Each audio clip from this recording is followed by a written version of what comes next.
Vale. Alicia quiere entrar, pues le admitimos. Buenos días a todos. Vamos a ver, entonces hoy toca el capítulo 5 de diseños de investigación y análisis de datos. Voy a compartir la pantalla, como siempre. Vamos a ver. Buenos días. Buenos días, Carlos. Ahora sí, ¿no? Ahora sí, ya está, solucionado. Ahora Gracias. sí. Bueno, Buenos vale, días. vamos a ver. Buenos días. Vamos a echar un vistazo al índice del libro, porque creo que conviene centrarnos un poco en dónde estamos. Mirad, los dos primeros capítulos, bueno, el capítulo 1 era un repaso de lo que habíamos visto en la asignatura de primero, porque nos volvían a hablar de estimación de parámetros y nos contaron una cosa nueva, que era el tema del contraste de hipótesis, pero era un tema bastante de repaso. El capítulo 2 se centraba en, bueno, pues ampliar esto de los contrastes de hipótesis que nos habían contado en el capítulo 1, ahora ya en el caso de diseños de una muestra, que son los más sencillos, y lo más interesante empezaba en el capítulo 3. Si recordáis, el capítulo 3 se llamaba análisis de datos para diseños de dos grupos muestras independientes, es decir, se suponía que teníamos una variable dependiente, una variable que queremos estudiar, y teníamos dos grupos, un grupo 1 y un grupo 2, que eran grupos que se habían formado de forma independiente. Esta es la clave del capítulo 3. Es decir, los elementos que están en el grupo 1 y en el grupo 2 no tienen nada que ver entre ellos. Y decíamos, cuando presentábamos esto, que era la técnica de análisis para lo que en fundamentos de investigación se llaman diseños intergrupo.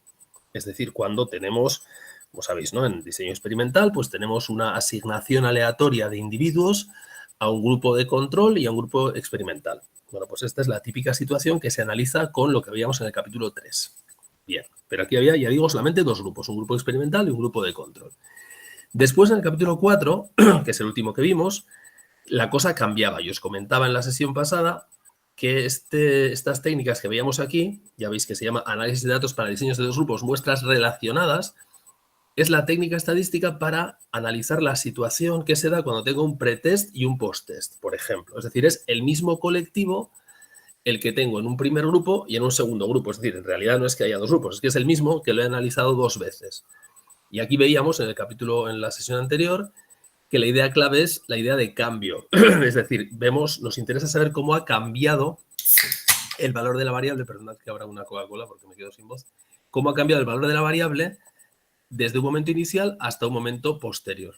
Por tanto, capítulo 4 sería técnica de análisis para diseños intersujeto o intergrupo. Vale, ¿y ahora qué vamos a hacer en el 5?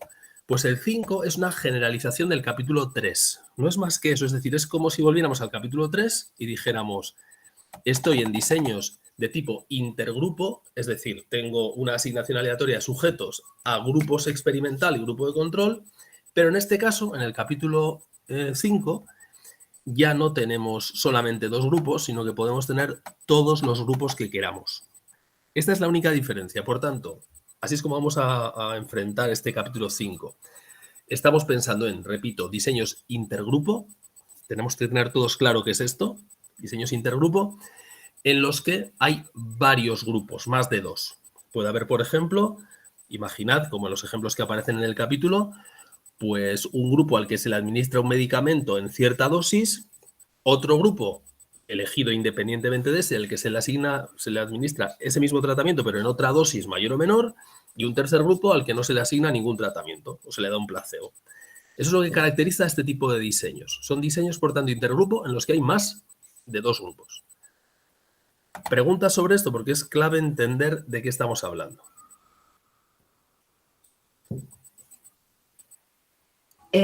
Has dicho que se parece o sea, que es como el 3. Entonces, ¿cuál sería la diferencia entre el capítulo 3 y este? Lo que digo, que en el capítulo Hay 3 más grupos. hay dos grupos solamente. Solo eso, vale. Solo hay dos grupos. Que no. Claro, porque ahí lo que decían era comparación de dos muestras independientes. Dos muestras independientes. Y aquí es comparación de K muestras independientes, las que tú quieras. Por tanto, en realidad, el capítulo 3 sobra. Es decir, lo que aprendimos en el capítulo 3 lo podemos resolver perfectamente con la técnica que vamos a ver en el capítulo 5. Así que si queremos simplificar, el capítulo 3 lo podríamos romper. Aunque también es verdad que el capítulo 3 lo cuenta con mucho más detalle. Aquí ya no hace ni supuestos de homocelasticidad. Bueno, dice que hay que hacerlos, pero no los comprueba. Pero la situación, repito, es la misma que en el 2, pero con más grupos. Ya está, eso es todo. Juanjo, ¿y aquí la Dime. población qué papel tiene? El mismo que tenía allí. Es Digo, decir, si lo que estamos es comparando niveles dentro de cada factor, ¿no? La población aquí, ¿cuál es? la misma. Hay una población teórica que está por ahí. Nosotros no tenemos, ya sabéis que nunca tenemos acceso a esa población. Y en esa población, de esa población, seleccionamos a unos sujetos. Y entonces tenemos una muestra. Y nosotros lo que vamos a hacer, como siempre, es estudiar la muestra. Y en la muestra estudiaremos ciertos estadísticos muestrales con la intención de ver si en la población esos parámetros que corresponden a los estadísticos de nuestra muestra son iguales o diferentes. O sea, aquí la idea que nosotros tenemos, fíjate, la pregunta es muy relevante, es que hay una población, imagínate que estamos hablando de un tratamiento médico que se va a administrar, y hay una población general, una población a la que no vamos a acceder. Y entonces yo voy a seleccionar de esa población una muestra de personas. Una muestra a la que voy a dar un cierto tratamiento, digamos el tratamiento A. De la misma población voy a seleccionar otra muestra a la que voy a aplicar un tratamiento que voy a llamar B. Y de esa misma población selecciono otra muestra a la que aplico el tratamiento C. Las Yo lo que me vacunas del pregunto, COVID, por ejemplo.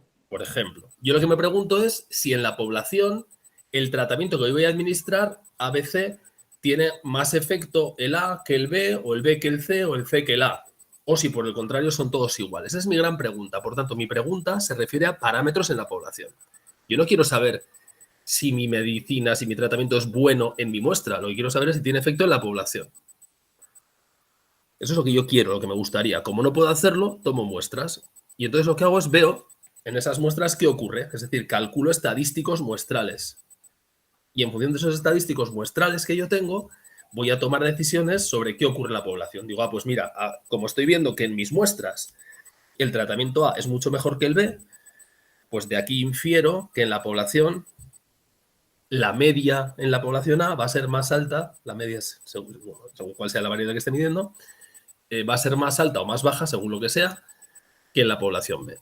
Pero siempre hay una población detrás. Es decir, en todo esto que estamos viendo en esta asignatura, siempre hay una población y hay un proceso de selección de elementos de la población y después de inferencia. Siempre es igual. ¿Vale? Bien, entonces, se van a comparar las medias, ¿no? en este caso se van a capítulo. comparar las medias muestrales con la intención de obtener conclusiones sobre qué pasa con las medias poblacionales. Esa es la cuestión, siempre es la misma, ¿vale? Entonces, aquí esto lo explica muy bien. Bueno, antes de nada, una cuestión sobre terminología. Veis que la técnica que se va a aplicar se llama análisis de la varianza, o análisis de varianza, o ANOVA. ANOVA es el nombre que solemos usar, ¿no? Analysis of Variance en inglés. ANOVA es la palabra usual. Y mucha gente dice, pero ¿cómo que ANOVA, no? ¿Cómo que varianza? Si lo que vamos a hacer es comparar las medias. Efectivamente, vamos a comparar las medias, pero para comparar las medias, para tomar decisiones sobre cómo se comportan las medias en la población, en realidad lo que vamos a hacer es ver cómo se descompone la varianza. Y por eso hablamos de un análisis de varianza. ¿Qué quiere decir esto? Pues recordad, fijaos, en fundamentos de investigación, recordaréis que veíamos que cuando hacemos un experimento, lo que queremos es ver cómo se descompone la varianza total de la variable dependiente. ¿Os acordáis de esta historia? Decíamos que la varianza total Sí. se descomponía en 3 sumandos, que había un primer sumando que era la varianza, a ver, recordadme, que no me acuerdo muy bien de esto, ¿cómo era? La sistemática primaria, ¿no? Que era la propia de la variable independiente, la que se debía a los cambios que yo hago, ¿no? Como yo manipulo la variable independiente, pues eso explica parte de la variación total de la variable dependiente. Y luego había otras dos, que eran la varianza sistemática secundaria y la varianza error. La sistemática secundaria era la propia de las variables extrañas y la varianza error era la de los factores aleatorios. Entonces, lo que estábamos haciendo ahí, al decir que queríamos descomponer la varianza total en esos sumandos, era analizar la varianza.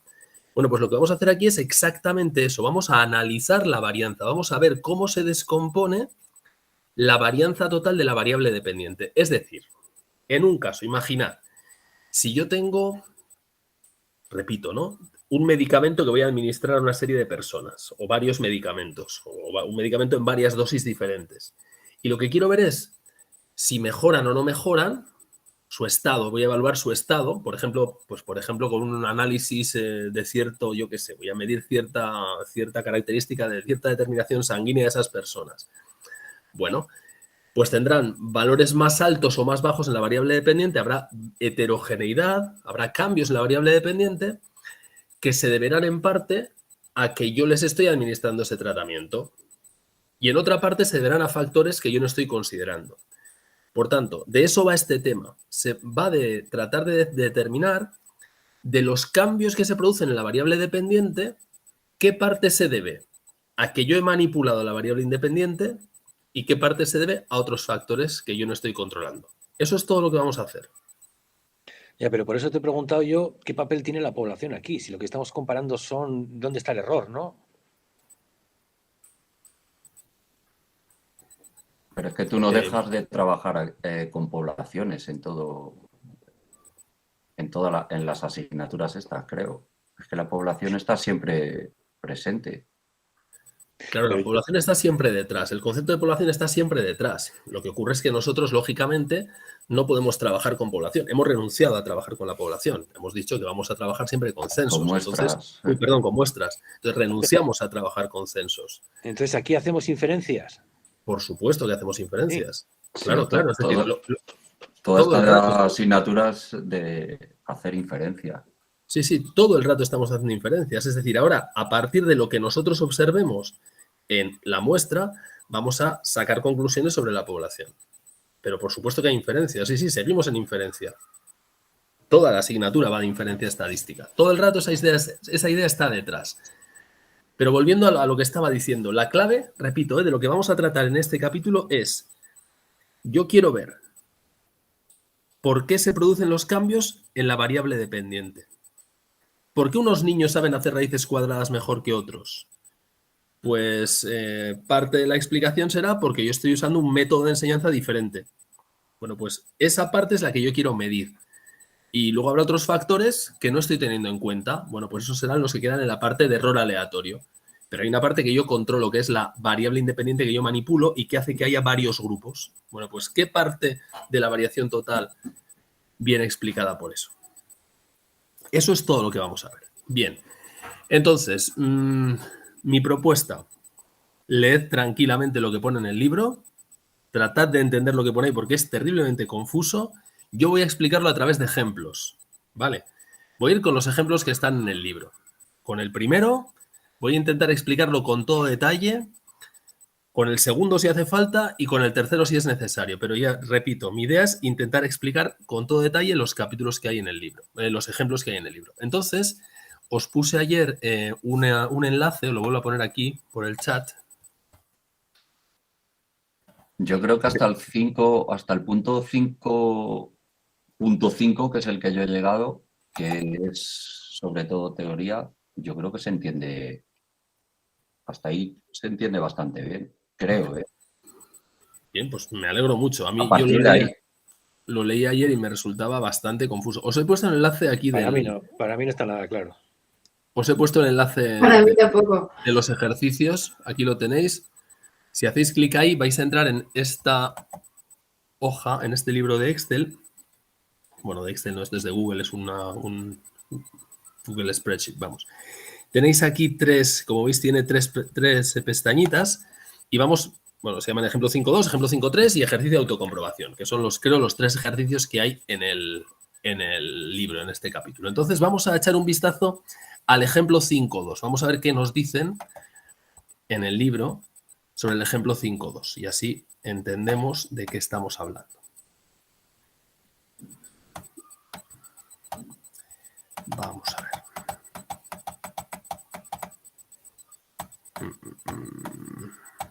Vamos a ver.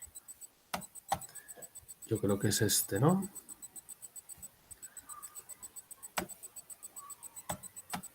Objetivos del tema.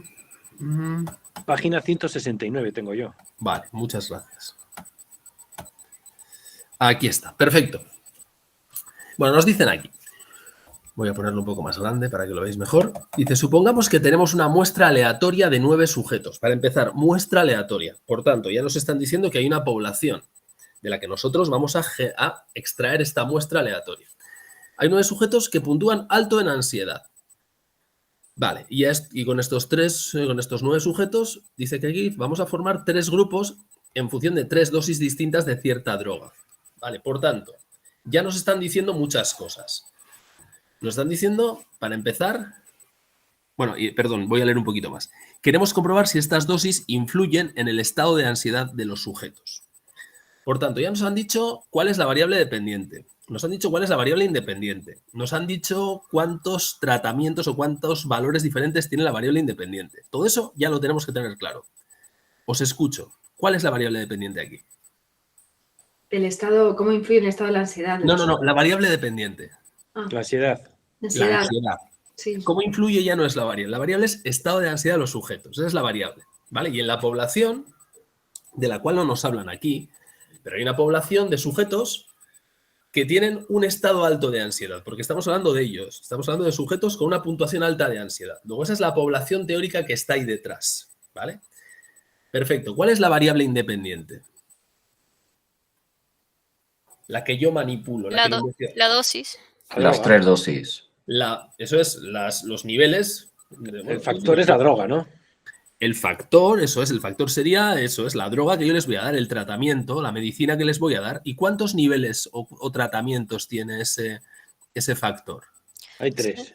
Tiene 3. 0,5, Vale. 0,10 y 0,20. Eso es, luego hay 3 niveles del factor o 3 tratamientos para ese factor. También se habla de niveles o de tratamientos. Vale, esto es muy importante. Por tanto, es como si tuviéramos una población, o si queréis incluso 3 poblaciones, ¿no? La población de aquellos a los que les daríamos la droga, la dosis de 0,05. La población de aquellos a los que le daríamos la dosis de 0,10 y la población de aquellos a los que les daríamos la dosis de 0,20. En cada uno de ellos hay una variable que es el nivel de ansiedad. Y lo que yo me estoy preguntando, ¿qué es? Me estoy preguntando si el nivel que yo les voy a administrar de tratamiento, 5, 10 o 20, ese nivel va a tener un efecto, o va a estar relacionado, si queréis, con un nivel de ansiedad más alto o más bajo, pero en la población. Por tanto, mi pregunta, ¿cuál es? ¿Mi hipótesis cuál es? Mi hipótesis nula. Mi hipótesis nula ya sabéis que siempre es la misma. Dice, la droga no tiene efecto. Es decir, da igual qué nivel de droga les dé yo, da lo mismo si les doy 5, 10 o 20, el nivel de ansiedad va a ser el mismo. Por tanto, sería la media en la población de los que les doy 0,05 es igual que la media de la población a los que les doy 0,10 y es igual a la media en la población a los que les doy 0,20. ¿La media de qué? De ansiedad. ¿De acuerdo? Ese es el esquema que está detrás. Siempre tenemos una hipótesis sobre qué ocurre en la población. Mientras que la hipótesis alternativa es no es así. Hay alguna media poblacional que es diferente. Según cuál sea el nivel de droga, el nivel de tratamiento que yo les doy, bueno, pues la ansiedad será una o será otra. Por tanto, hay un efecto diferente de la droga sobre el nivel de ansiedad. No todas las medias son iguales, sino que hay alguna media que es diferente. No sé si te queda claro el papel de la población. Porque si no hubiera una población detrás... Vamos a seguir porque de momento no lo veo. Es que si no hubiera una población detrás, no hay nada que hacer. Date cuenta de que si no hubiera una población detrás, no tienes más que tomar estos numeritos, sumarlos, hacer la media y ya tienes todo hecho. Es decir, no hace falta más. En mi muestra, claro, saber si en mi muestra los niveles de ansiedad son unos u otros es algo tan sencillo como calcular las 3 medias que tengo aquí. 8 y 5, 13 y 4, 16, 20 entre 4, 5. La ansiedad media del grupo 1 es 5, la del segundo tanto y la del tercero tanto. Esas medias muestrales son cosas que he visto en mi muestra, pero lo que yo quiero saber es si esas medias muestrales, que son iguales o diferentes, tienen un reflejo en la población o las puedo generalizar a la población o no las puedo generalizar a la población. Es que date cuenta de que si yo solo me preocupo por la muestra, termina aquí la historia. Creo que todavía no he avanzado suficiente en el tema, me parece a mí. Pero, vale. Carlos, ¿qué es lo que trata de explicar qué es lo que tú no entiendes? Porque a lo mejor hay algo que no... Es que tampoco sé si me puedo explicar bien o hacerme entender bien. Lo que yo veo es que estamos comparando aquí, por ejemplo, en este caso estamos comparando 3 grupos, 3 niveles. Es una relación intergrupo y estamos tratando de saber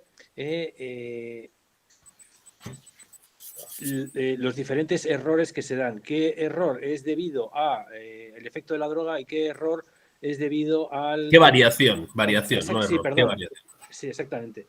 ¿Qué variación es debida al efecto de la droga y qué variación es debida a otros efectos al azar o a las características personales de cada sujeto? Eso es. Y es lo que estamos comparando. No estamos comparando con la población. Aquí no estamos extrapolando nada. Al momento estamos comparando estos grupos y estamos tratando de saber cuál es la varianza. De eso es el ANOVA, ¿no? El análisis de la varianza. Entonces, ¿aquí dónde está la población?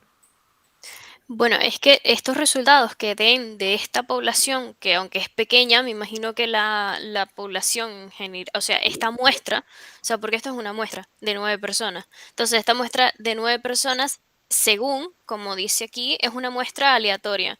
Y las muestras aleatorias realmente tienen que ser representativas por una población más grande. No sé si voy por ahí. Entonces, a esta muestra de 9 personas, que es representativa de esta población de personas ansiosas, eh, yo quiero comprobar si este tratamiento en estos 3 grupos que yo los he variado, funcionaría o no funcionaría en una población más grande. Es por Sí, eso que... yo eso que dices lo entiendo, pero de momento no veo el contraste. De momento no veo... Todavía no lo hemos hecho. Sí, pero no... Por eso te digo, igual no he avanzado lo suficiente.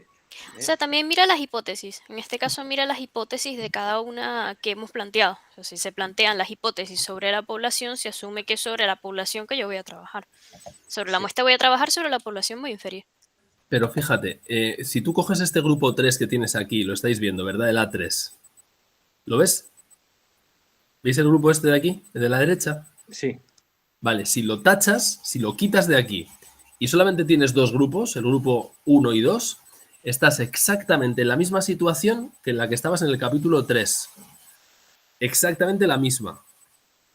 Y allí no tenías ningún problema en ver que había una población detrás. No es, yo lo diría, bueno, no sé, es que a mí, pero a mí esto se ha complicado muchísimo, porque yo antes no tenía que analizar la varianza, ahora sí. Ya, pero el tener que analizar la varianza o no es la vía por la que vamos a resolver el problema. Yo lo que te digo, lo que te estoy tratando de hacer ver, es que si tú de aquí eliminas el grupo 3 y solamente tienes 2 grupos, la situación es exactamente la misma que la del capítulo 3, donde teníamos una muestra seleccionada de una población, otra muestra seleccionada de una población diferente, y entonces lo que hacíamos era comparar las medias de 2 muestras para generalizar sobre qué pasaba con las medias de las 2 poblaciones. ¿Te acuerdas de eso? Pues sí, eso mismo es lo que está pasando aquí. En lugar de tener una muestra, otra muestra, tenemos una muestra, otra muestra y una tercera. Vamos a comparar las medias de las 3 muestras para tratar de decir algo sobre qué pasa con las medias de las 3 poblaciones. Y mientras que allí la hipótesis era mu sub 1 igual a mu sub 2, ahora la hipótesis era mu sub 1 igual a mu sub 2 igual a mu sub 3. Es decir, las 3 medias en la población son iguales. No hay diferencias en cuanto a la variable dependiente según los tratamientos, que es lo mismo que pasaba en el capítulo 3, exactamente igual. Y lo que quiero haceros ver es que si no hay una población detrás, si solamente me interesa la muestra, no hablamos de estadística diferencial, hablamos de descriptiva, y en ese caso no hace falta ningún análisis de varianza, sencillamente comparo las medias y digo, a ver, ¿qué pasa con estos 4 sujetos? ¿Qué media tienen? ¿Qué media tienen estos 3 de aquí? ¿Qué media tienen estos 2? Comparo esas medias y ya está. Eso es lo que pasa en mi muestra. Pero si yo hago toda esta historia de analizar la varianza, es porque efectivamente me interesa generalizar esto a lo que ocurre en la población. Y te repito, si tienes alguna dificultad conceptual, dale una vuelta al capítulo 3 y mira si lo entendías allí. Si lo entendías allí, es que es exactamente lo mismo, porque solamente hemos añadido un grupo más, nada más. Eso es todo. Sí, yo lo tenía claro, hasta que he llegado aquí. Pero bueno, vamos a seguir. Sí, estoy expectante. Vale, pues vamos con el capítulo, vamos con este ejercicio. Entonces, decíamos que teníamos aquí 3 grupos. La variable dependiente es el nivel de ansiedad y la variable independiente es pues, la cantidad de droga que les damos, ¿no? Y hay 3 niveles, 5, 10 y 20. Perfecto. Entonces, lo que estamos manipulando, obviamente, es el nivel de la dosis Y hay un montón de factores que estamos dejando de lado, porque obviamente en el nivel de ansiedad de las personas, aparte de la dosis de medicina que yo les dé, pues influyen un montón de circunstancias. Todas esas están fuera, las estamos dejando al margen, son elementos que estamos dejando en lo que llamamos el error aleatorio. ¿De acuerdo? Bien, entonces, vamos a ver cómo analizamos estos datos para ver qué ocurre con estas variables. Vamos a poner esto un poquito más grande. Esto que os estoy enseñando aquí no es más que los mismos datos, pero puestos de otra forma, ¿vale? 5, 8, 4, 3 son los valores de ansiedad para el grupo 1, el primero de los tres. 6, 7, 8 los 3 niveles de ansiedad para el grupo 2 y 2 y 4 los 2 niveles de ansiedad para los 2 sujetos que estaban clasificados con el grupo 3. O sea, estos valores 1, 1, 1, 1, 2, 2, 2 y 3, 3 son sencillamente el grupo. Podríamos haber puesto ahí la dosis, ¿no? Lo que hemos llamado la dosis aquí, que sería 0,05, 0,10 y 0,20. Vale, nadie se pierde hasta ahora, ¿verdad? A ver, Alicia, cuéntanos. Tengo una duda, ¿por qué no son equiparados de los grupos? O sea, digo, equiparados no, ¿por qué no son...? ¿Por qué no son balanceados? Exacto, ¿por qué Pues son desbalanceados? porque en este ejemplo los han puesto desbalanceados. Ok, puede pasar perfectamente. Puede pasar perfectamente, es decir, se dice que el diseño es balanceado cuando hay el mismo número de elementos en cada grupo, pero no tiene por qué ser así. Puede ser y puede no ser. En este caso es un diseño no balanceado. Tampoco pasa nada porque sea no balanceado, es decir, no tiene ningún efecto negativo. A ver, es mejor tener grupos que sean más o menos del mismo tamaño, pero no pasa nada. Desde el punto de vista del análisis, todo va a ir perfectamente igual de bien que si fueran balanceados. Perfecto, gracias. Vale, entonces, ¿por dónde empezamos? Bueno, lo primero que hay que hacer es calcular las medias. Y es lo que he hecho aquí. He calculado las medias, he calculado 4 medias. ¿Qué 4 medias? Bueno, pues para empezar, la media total. ¿Qué es este 5,2222? Pues este 5,22 es la media de ansiedad de todos los sujetos que están aquí, desde el primero hasta el último. Eso es lo que pasa con la muestra, los 9 sujetos que tenemos. Tienen una ansiedad, no sé en qué escala se habrá medido, pero la ansiedad de esta gente es 5,22. Bien, y luego he calculado otras 3 medias. La media para los que forman el grupo 1, es decir, estos 4 que están aquí, que es 5. La media para estos 3, que es 7. Y la media para estos 2 de aquí, que es 3. Luego de salida ya vemos que efectivamente algo pasa, ¿no? Es decir, bueno, algo pasa en nuestra muestra. Porque según la dosis que yo les dé, 5, 10 o 20, resulta que la ansiedad del grupo es diferente. 5, 7 y 3. Si yo no tuviera una población detrás, se acabó. Ya está. Aquí termina mi historia. ¿Qué diría? Oye, pues parece ser que el grupo 2 tiene más ansiedad y que el grupo 3 tiene menos y que el grupo 1 tiene una ansiedad intermedia. Y ya está, se terminó la historia. Juanjo, ¿el grupo 1 es el que tenía el nivel más alto de la droga? Pues lo miramos. No, el más bajo. Vale. El grupo 1 era 5, el 2, 10 y el 3, 20. Ok. Vale, bueno, tampoco hagamos mucho caso al ejemplo, que son simplemente, es decir, tampoco pasa nada. No sé si No, estaba mirando las medias, a ver si había. Ya, yo también he pensado, pero bueno, está claro que no hay un orden. Es decir, parece que el grupo 1 es intermedio, el 2 más alto y el 3 el más bajo de los 3. Vale, entonces, ¿cuál es la pregunta? La pregunta es si esta diferencia en las medias muestrales de la variable dependiente, es decir, en el nivel de ansiedad en mi muestra, ¿se pueden generalizar a la población o no?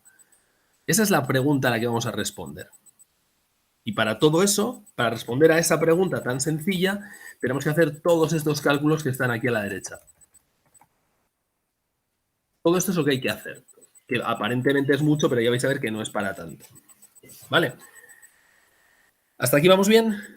Sí, voy a poner ahora el cronómetro, a ver cuánto tardas. Vamos a ver, entonces. Análisis de varianza. Fijaos que lo primero que he hecho ha sido poner aquí la media total. ¿Por qué he puesto la media total? Porque la primera cosa que yo quiero calcular es esta columna, la desviación total, lo que se llama la desviación total para cada sujeto. ¿Qué es la desviación total para cada sujeto? Lo que estoy llamando, para abreviar, lo estoy llamando A, ¿vale? La desviación total es la diferencia de cada sujeto en la variable dependiente respecto a la media global. ¿Vale? Por tanto, este sujeto que tiene una ansiedad de 5, cuando lo comparo con la media total, que es 5,2222, tiene una desviación total de menos 0,222. Es un sujeto que es menos ansioso que la media. ¿Estamos de acuerdo? El negativo indica que está por debajo y el 0,222, pues la distancia a la que se encuentra. Eso es lo que me está midiendo. Repito, la desviación total es la distancia de cada sujeto a la media global. Por ejemplo, este que está aquí, 2,777, pues es un sujeto que tiene una ansiedad de 8. Como la media global es 5,22, pues 8 menos 5,22 me da 2,77. Y así calcularía todas las desviaciones.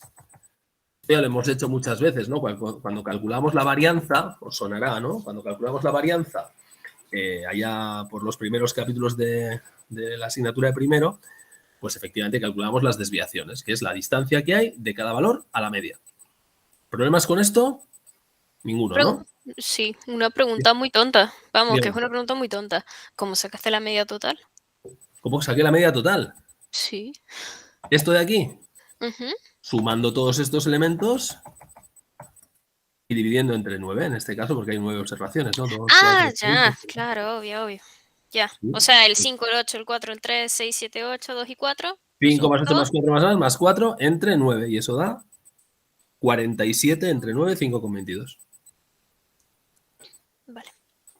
Y la media de estos tres, pues 8, vamos a ver, este de aquí, el 5 es 5 más 8 más 4 más 3 entre 4. Y este 7 es 6 más 7 más 8 entre 3. Y este 3 es 2 más 4 entre 2. Vale. ¿Vale? Entonces, ¿todo el mundo tiene claro qué es esta columna de aquí, de desviación total?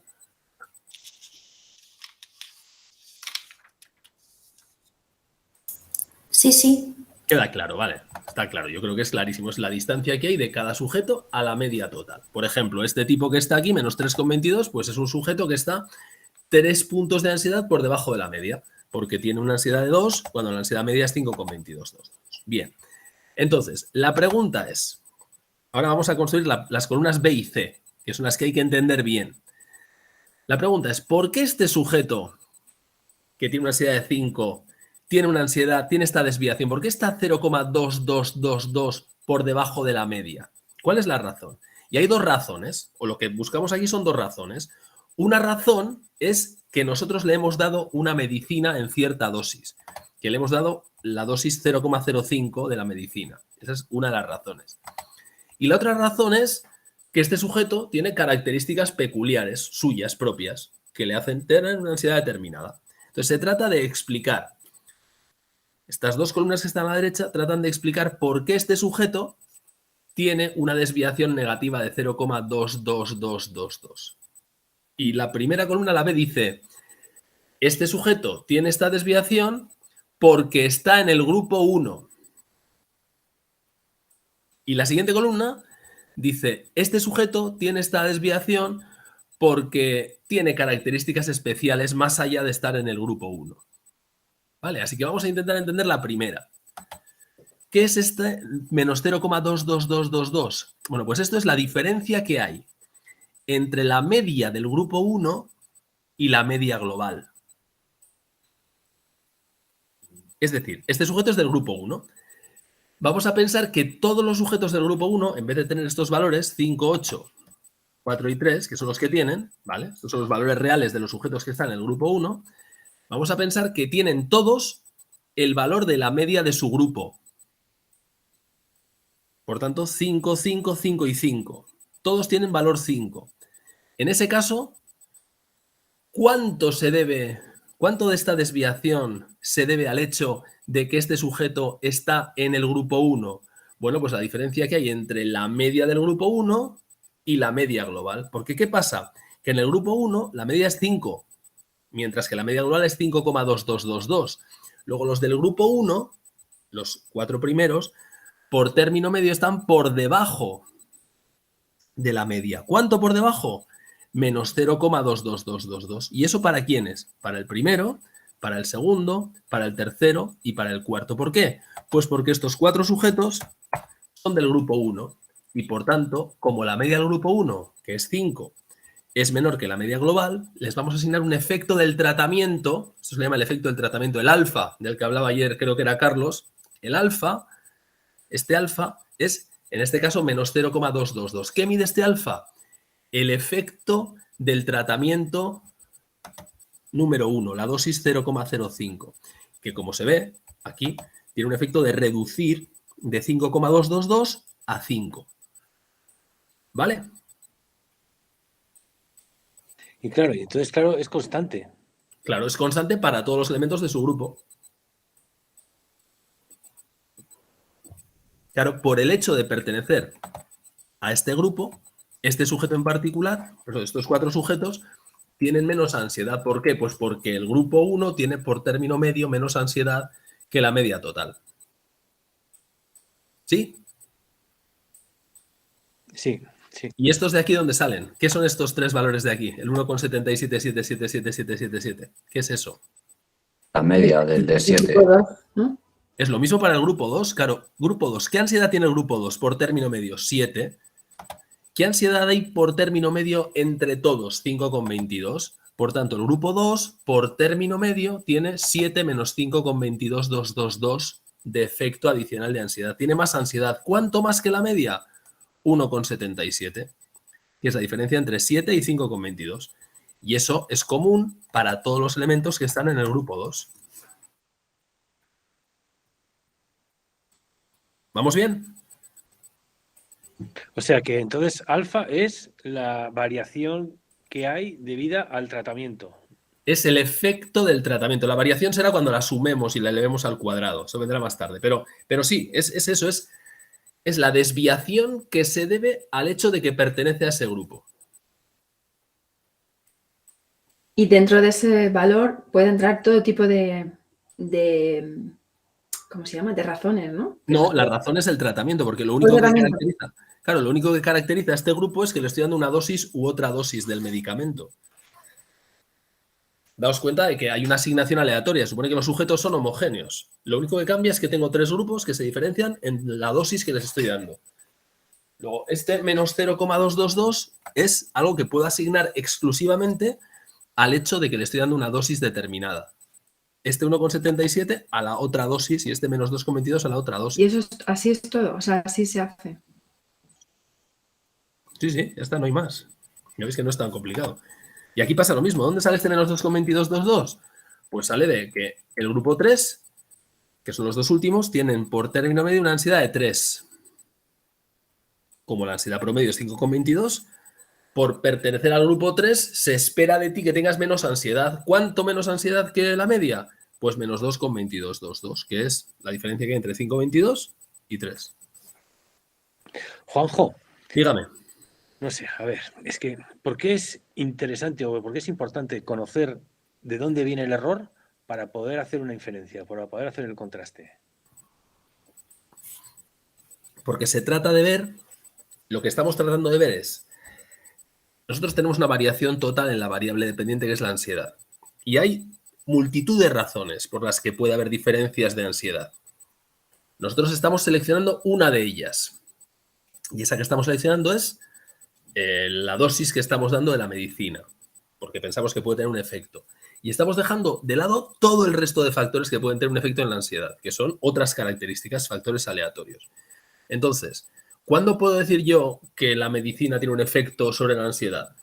Pues cuando determino que la parte de variación que se debe a la medicina es muy importante en comparación con la parte de variación que se debe a los demás factores. Y estamos dando los pasos iniciales para tratar de encontrar qué parte de los cambios en la ansiedad, qué parte de la variación de la ansiedad se debe a la medicina y qué parte se debe a otros factores. Entonces, por ahora estamos solamente calculando desviaciones. Yo lo que quiero que veáis es que este sujeto, vamos a ver un sujeto cualquiera, me elijo este, el que está aquí, por ejemplo. Este sujeto que está aquí tiene una ansiedad de 3. Y yo me pregunto, ¿por qué este sujeto tiene una ansiedad de 3? Bueno, lo primero, si este sujeto fuera un sujeto promedio, tendría que tener una ansiedad de 5,22. Es la primera cosa que yo constato. Y este sujeto tiene una ansiedad de 3. Luego tiene menos ansiedad que la media. ¿Cuánto menos? Pues aquí está, menos 2,22. Es un sujeto que es menos ansioso que la media. ¿Por qué es menos ansioso que la media? Pues por 2 razones. Primera razón, porque pertenece al grupo 1. Y en ese grupo, la gente de ese grupo es menos ansiosa que la media, porque tiene una ansiedad de 5 en vez de 5,22. Esa es la primera razón que hace que este sujeto sea menos ansioso que la media. ¿Y cuál es la segunda razón? La segunda razón es factores propios de ese sujeto que no estamos considerando. Entonces, entre el efecto del medicamento y sus características personales, esto más esto me hace que este sujeto sea menos ansioso que la media. Y así con todos. Elijo este y digo, vamos a ver, este 8, tiene una ansiedad de 8. Ostras, este es muy ansioso, es más ansioso que la media. ¿Cuánto más ansioso que la media? Está 2,77 puntos por encima de la media. ¿Por qué? Primero, porque los de su grupo, que es el grupo 2, tienen una ansiedad de 7, que está por encima de la media. Esa es la primera cuestión. Y es que además este tipo en particular tiene factores adicionales que le hacen estar todavía más ansioso. Luego este 1,77 más sus características propias hacen que esté por encima de la media 2,77 puntos. Es decir, se trata de explicar por qué hay una desviación, por qué los sujetos no están en la media, sino que están por encima o por debajo. Y la explicación se busca en dos sitios, en la medicina que les estoy dando y en los demás factores. Y aquí no hay pretest, ni potest, ni posttest, ni nada. No, aquí no estamos viendo eso, aquí estamos comparando medias en muestras independientes. Si fuera pretest posttest estaríamos hablando de muestras dependientes. Vale. O sea que aquí, si hubiera grupo de control, esto se solucionaría entonces. ¿Cómo si hubiera grupo de control? Aquí puede haber grupo de control perfectamente, tal y ¿sí? como está esto. Claro, con otro grupo más. O sea, un grupo al cual no se le da ningún tipo de droga. Claro. Haces la diferencia y ahí tienes ya el error, ¿no? ¿Qué error? Si hubiera un grupo de control, ese grupo de control sería otro nivel más del tratamiento. Habría otro grupo aquí. Imagínate que tengo dosis 0,05, dosis 0,10, dosis 0,20 y luego tengo un grupo que es el grupo 4 al que no le doy ningún tratamiento. O le doy un placebo.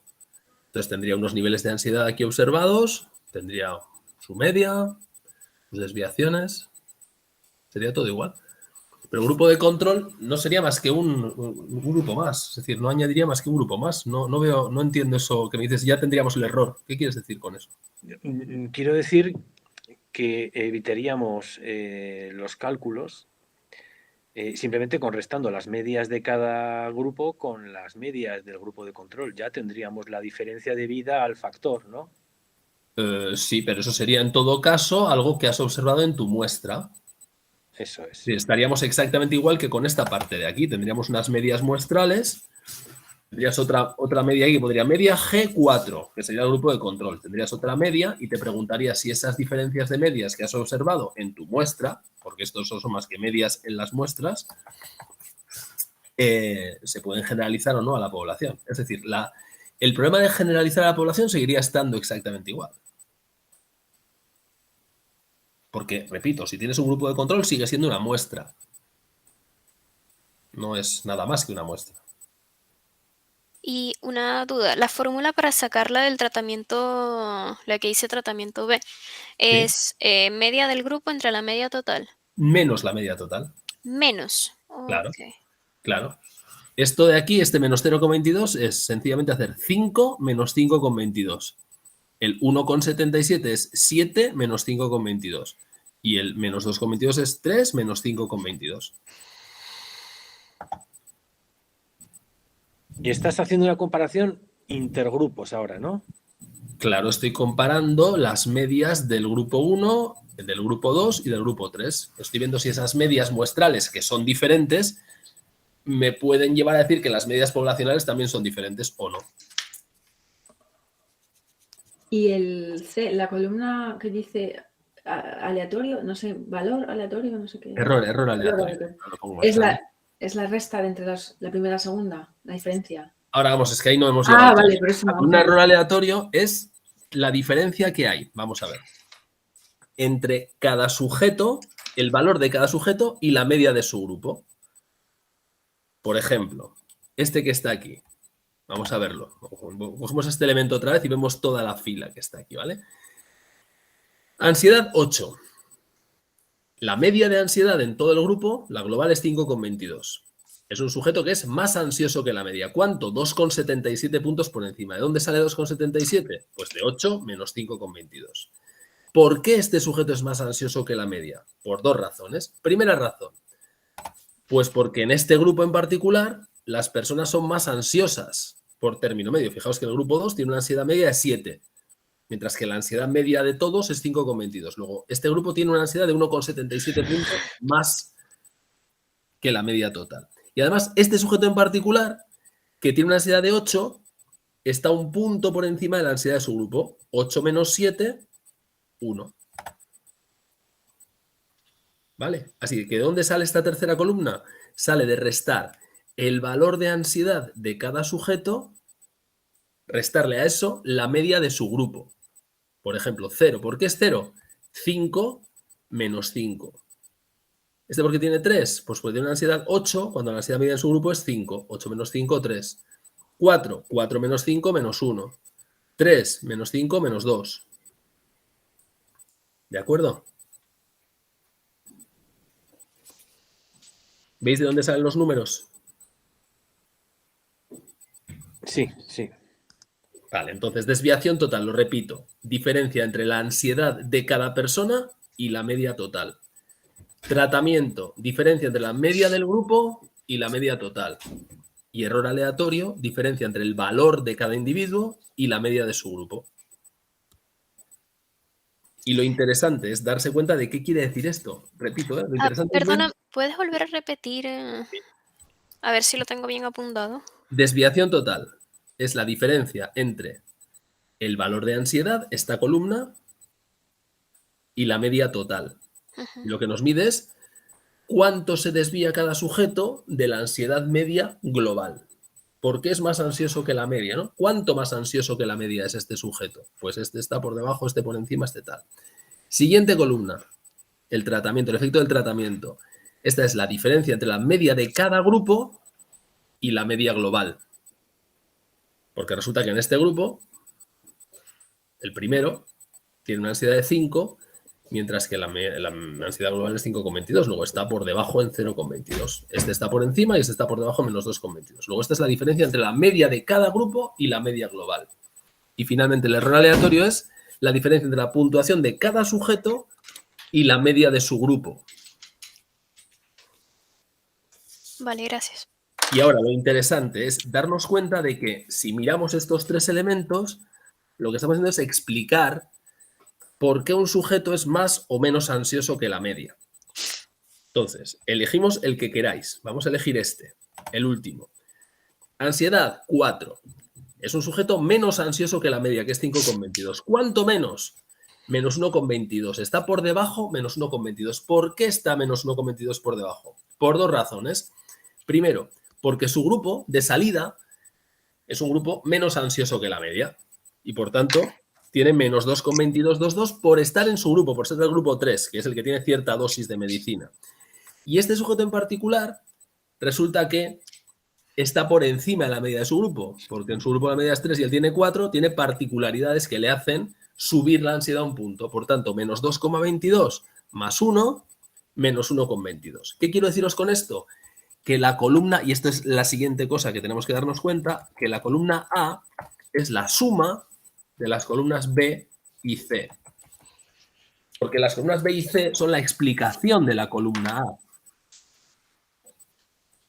Esa es la cuestión, hay que darse cuenta, este es el siguiente paso importante. Las columnas B y C suman la columna A. ¿Y por qué esto es así? Porque las columnas B y C son la explicación de la columna A. La columna A me pregunto, la pregunta es, ¿por qué estoy por encima de la media? Esa es la pregunta que está detrás de la columna A. ¿Por qué estoy por encima de la media? Y lo explico por dos razones.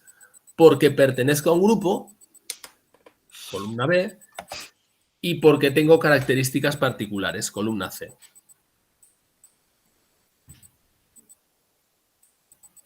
Esto es lo importante, entender conceptualmente esto, más allá de cómo salen los números.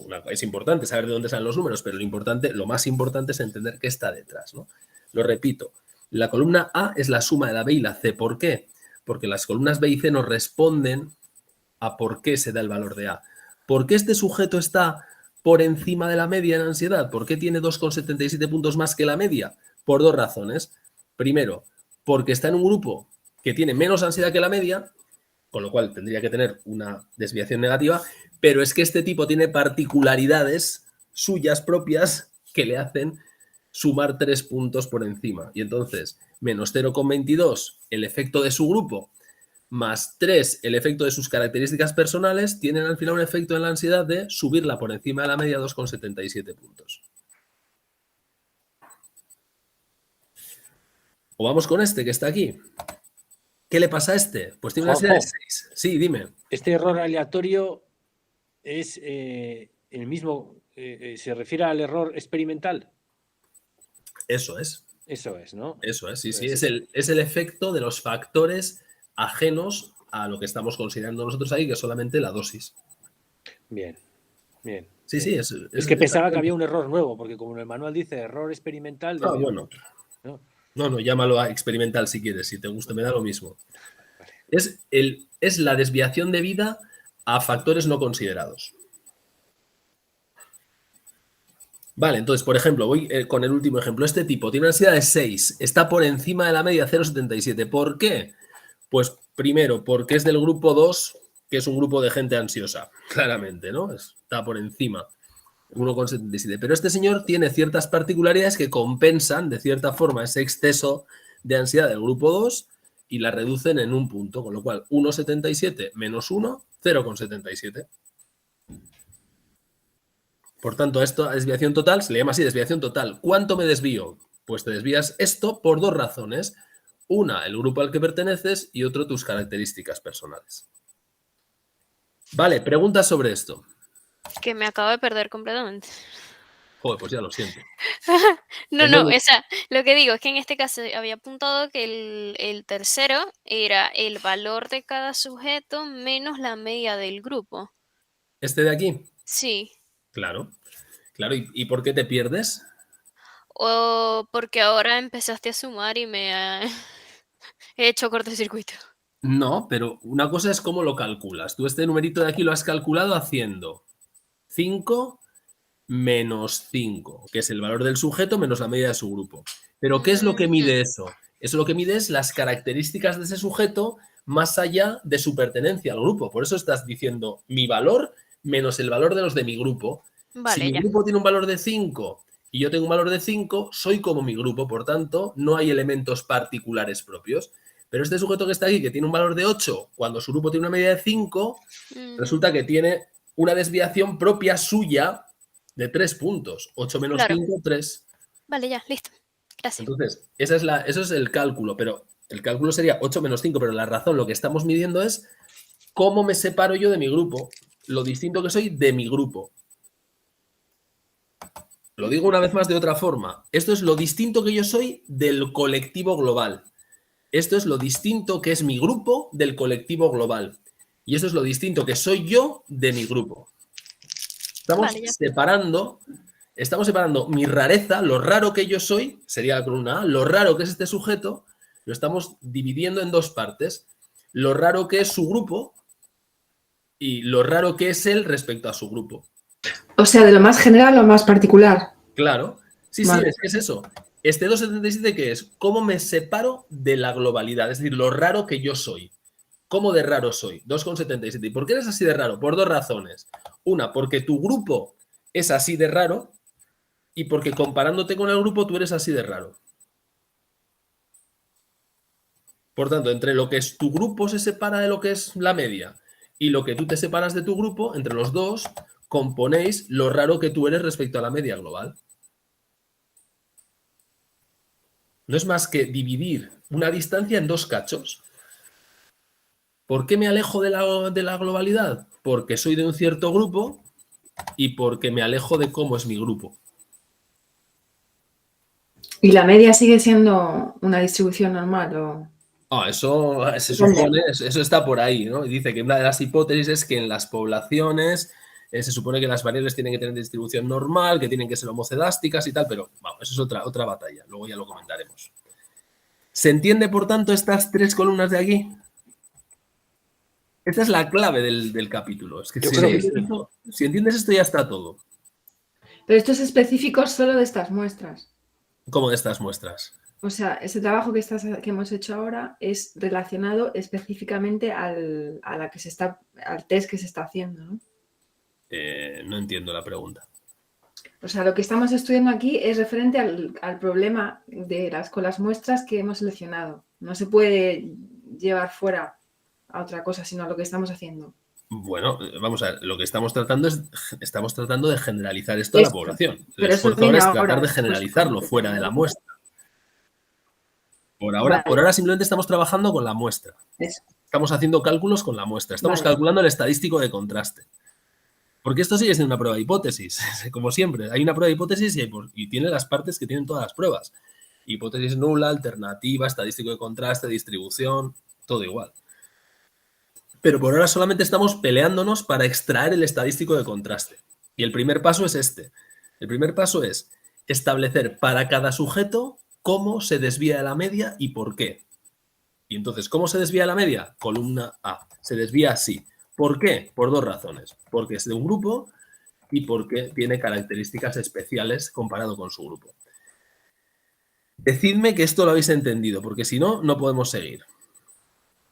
Esta primera parte, lo que hemos hecho hasta aquí, descomponer esto en dos sumas, Sí. o sea, en la suma de dos cosas. O sea, la clave aquí es entender Ahora sí, sí. esto, que Yo A creo que sí. es igual a B más C. Esta es la clave. Si esto lo tenemos claro, podemos continuar. Que A es igual a B más C.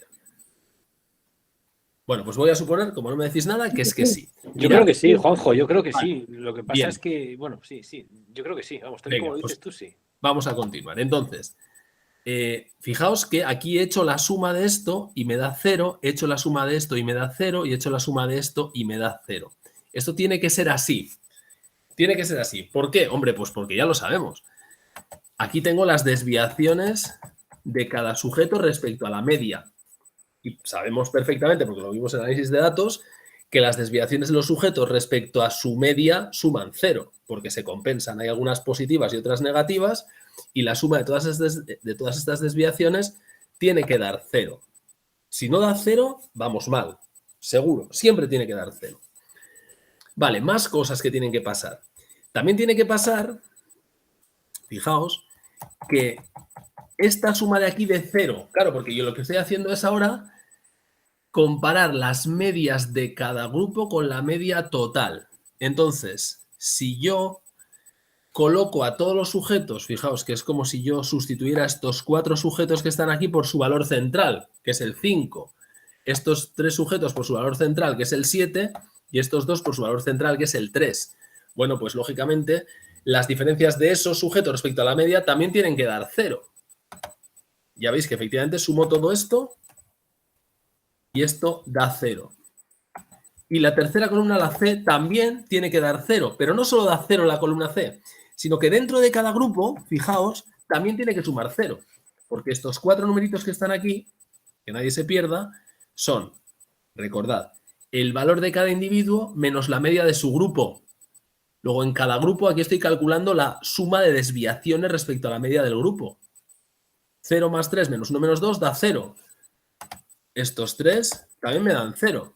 Y estos 2 también me dan 0. Luego, 0 más 0 más 0, 0. Pero fijaos que no solo da 0 la suma total, sino que dan 0 las sumas parciales dentro de cada grupo. Esto suma 0, esto suma 0 y esto suma 0.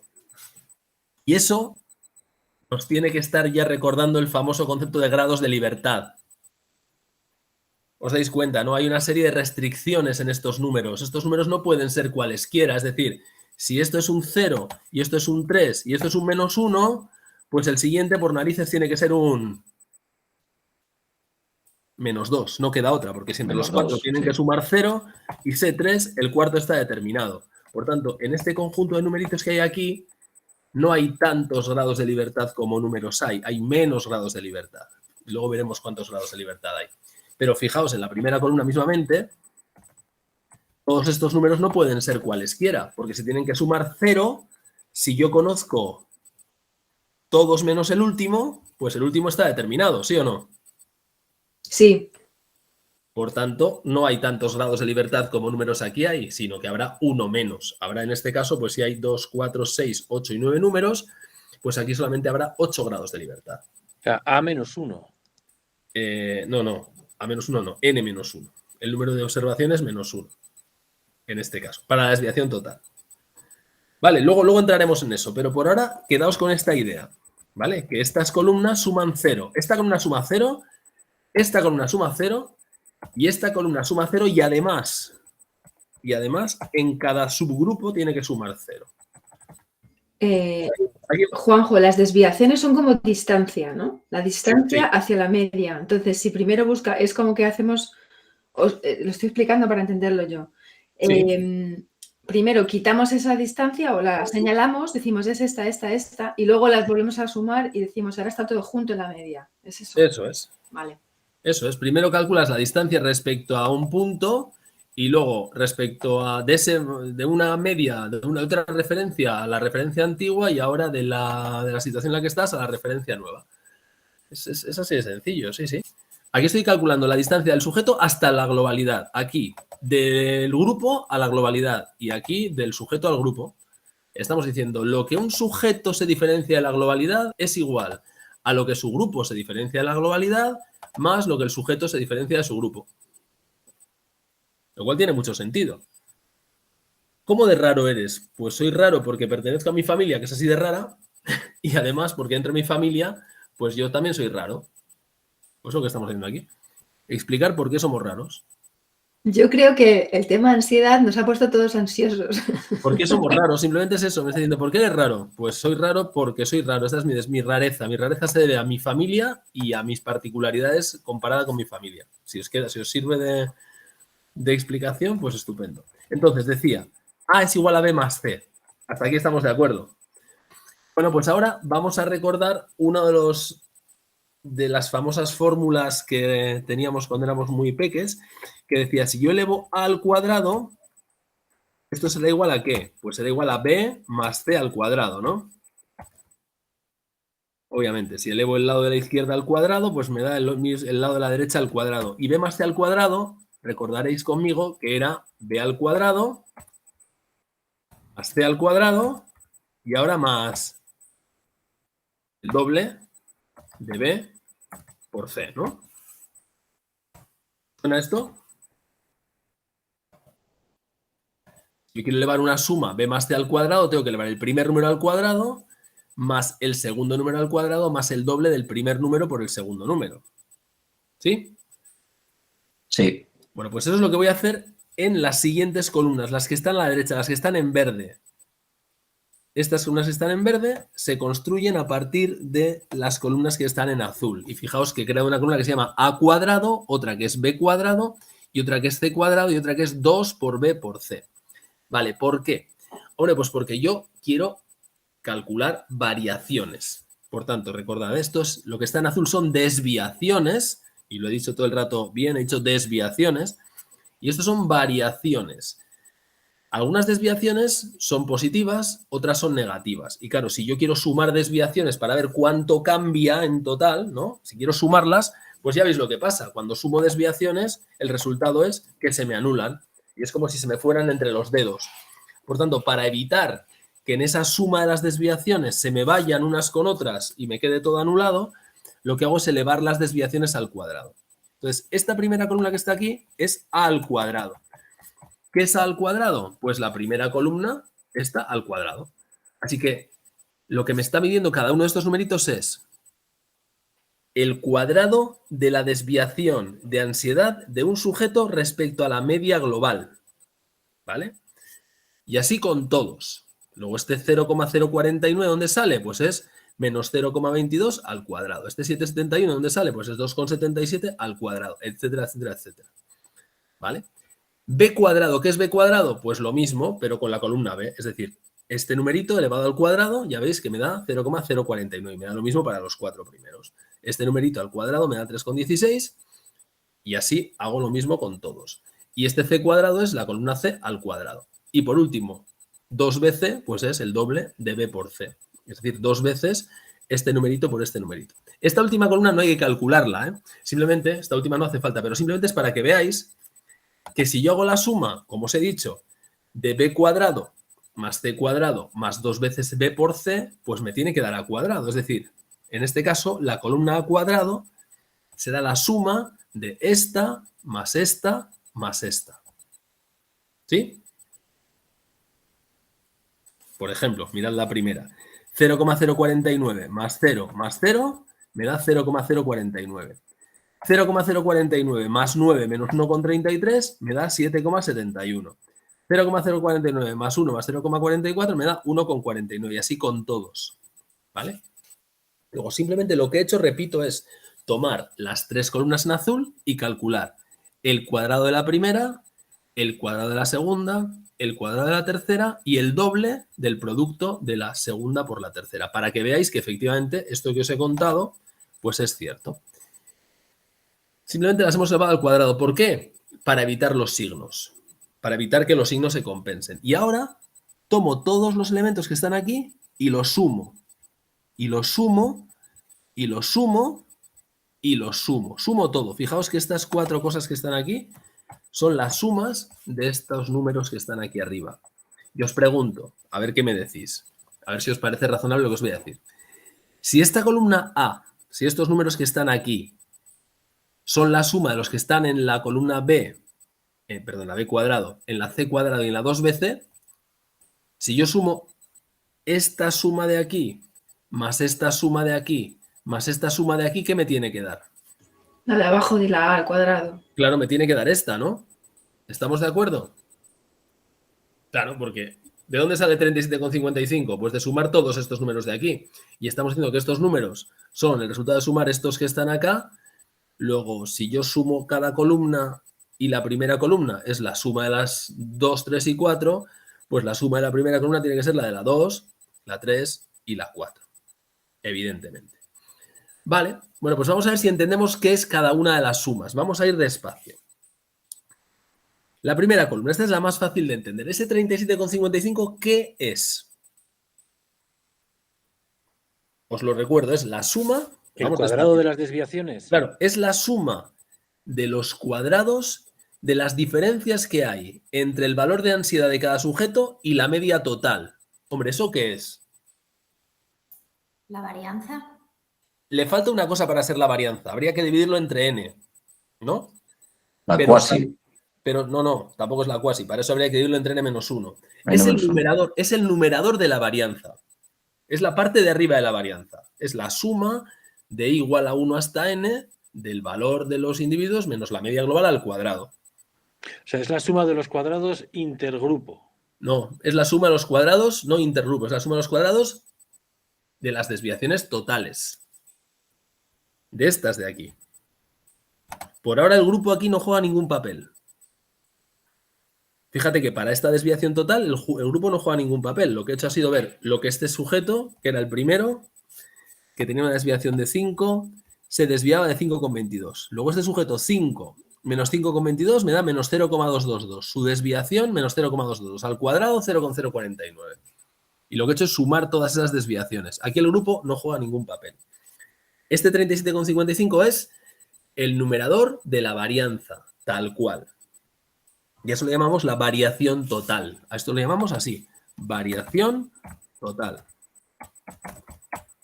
Es como ver todas la suma de las distancias. Eso es la suma de los cuadrados de las distancias. Es la variación total. Eso mide la cantidad de cambio, la heterogeneidad que hay en este grupo. ¿Por qué los sujetos? O sea, no, ¿por qué no? ¿Cómo de diferentes son los sujetos en este grupo respecto a ansiedad? Pues este numerito de aquí, 37,55, es, si queréis, la varianza multiplicada por n.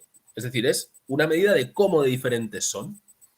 Es como Vale. meter todos los factores dentro de una bolsa y guardarlos ahí, todas las diferencias. Aquí están, no, es que aquí no estoy teniendo en cuenta factores. Aquí simplemente estoy viendo cómo de distintos son. ¿Cómo? Vale. ¿Cuánto de distintos son? Es decir, simplemente estoy comparando los sujetos con la media global. Estos puntos de ansiedad con la media global. Y eso me da esta variación total. Y estoy tratando de explicar, de analizar esa variación total. Y esa variación total viene explicada por tres factores, que son la columna, la suma de los b cuadrados, la suma de los c cuadrados y la columna 2bc. Vale, la columna 2 por b por c da 0. Ya veis, da 0. Y esto siempre tiene que valer 0. Por la forma en la que se hace el análisis, esta columna siempre va a sumar 0. Por tanto, me quedan dos elementos aquí, dos sumandos que me explican esa variación total. Esta parte y esta parte. ¿Qué es esta parte? Pues fijaos, esta parte que tenemos aquí ha salido de elevar al cuadrado la columna B. Y esta columna B, recordad, era la diferencia entre la media de cada grupo y la media global. Luego, ¿qué me está midiendo eso? ¿Es la variación que se debe a qué?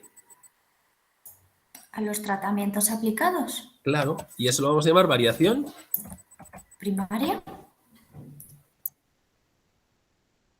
Se podría llamar variación sistemática primaria perfectamente si estuviéramos en fundamentos de investigación, o dentro de este capítulo lo llamaríamos variación inter o intra.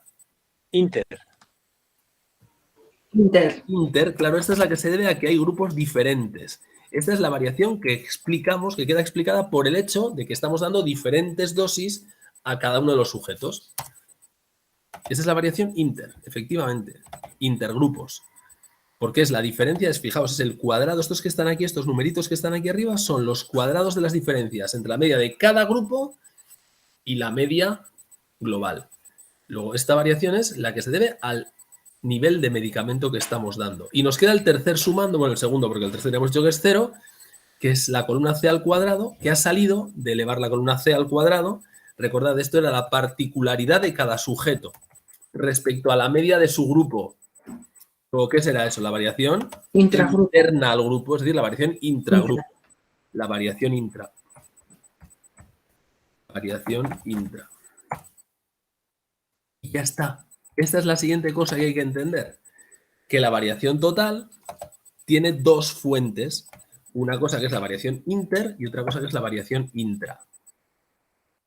Es decir, ¿por qué los sujetos son distintos? Por dos razones. Ya no cada uno de ellos, porque en desviación, cuando estamos hablando de desviaciones, fijaos, yo siempre cuando hablo de desviaciones digo, ¿por qué este sujeto en particular es diferente? Pero cuando paso de desviaciones a variaciones, ya digo, no porque uno, sino porque todos. ¿Por qué los sujetos son así de diferentes? ¿Por qué hay esta variación? ¿Por qué hay 37,55 puntos de variación? Por dos razones. 19,55 puntos de esta variación están explicados por el distinto nivel de medicamento que les doy. Y 18 puntos están explicados por otros factores ajenos. ¿Más personales o Los que sean, todo lo que no sea el medicamento que les he dado. el resto? Vale. El resto de factores que no sean el medicamento. ¿Sería en Cualquier otra este cosa caso la variable extraña? serían en este caso las variables, los factores aleatorios. Aquí entendemos que las variables extrañas se han controlado. Y claro, si no se han controlado, pues estarían en los factores aleatorios. Ok. Vale. Aquí está, en la variación intra está todo lo que no sea el nivel de tratamiento. Vale, entonces os voy preguntando.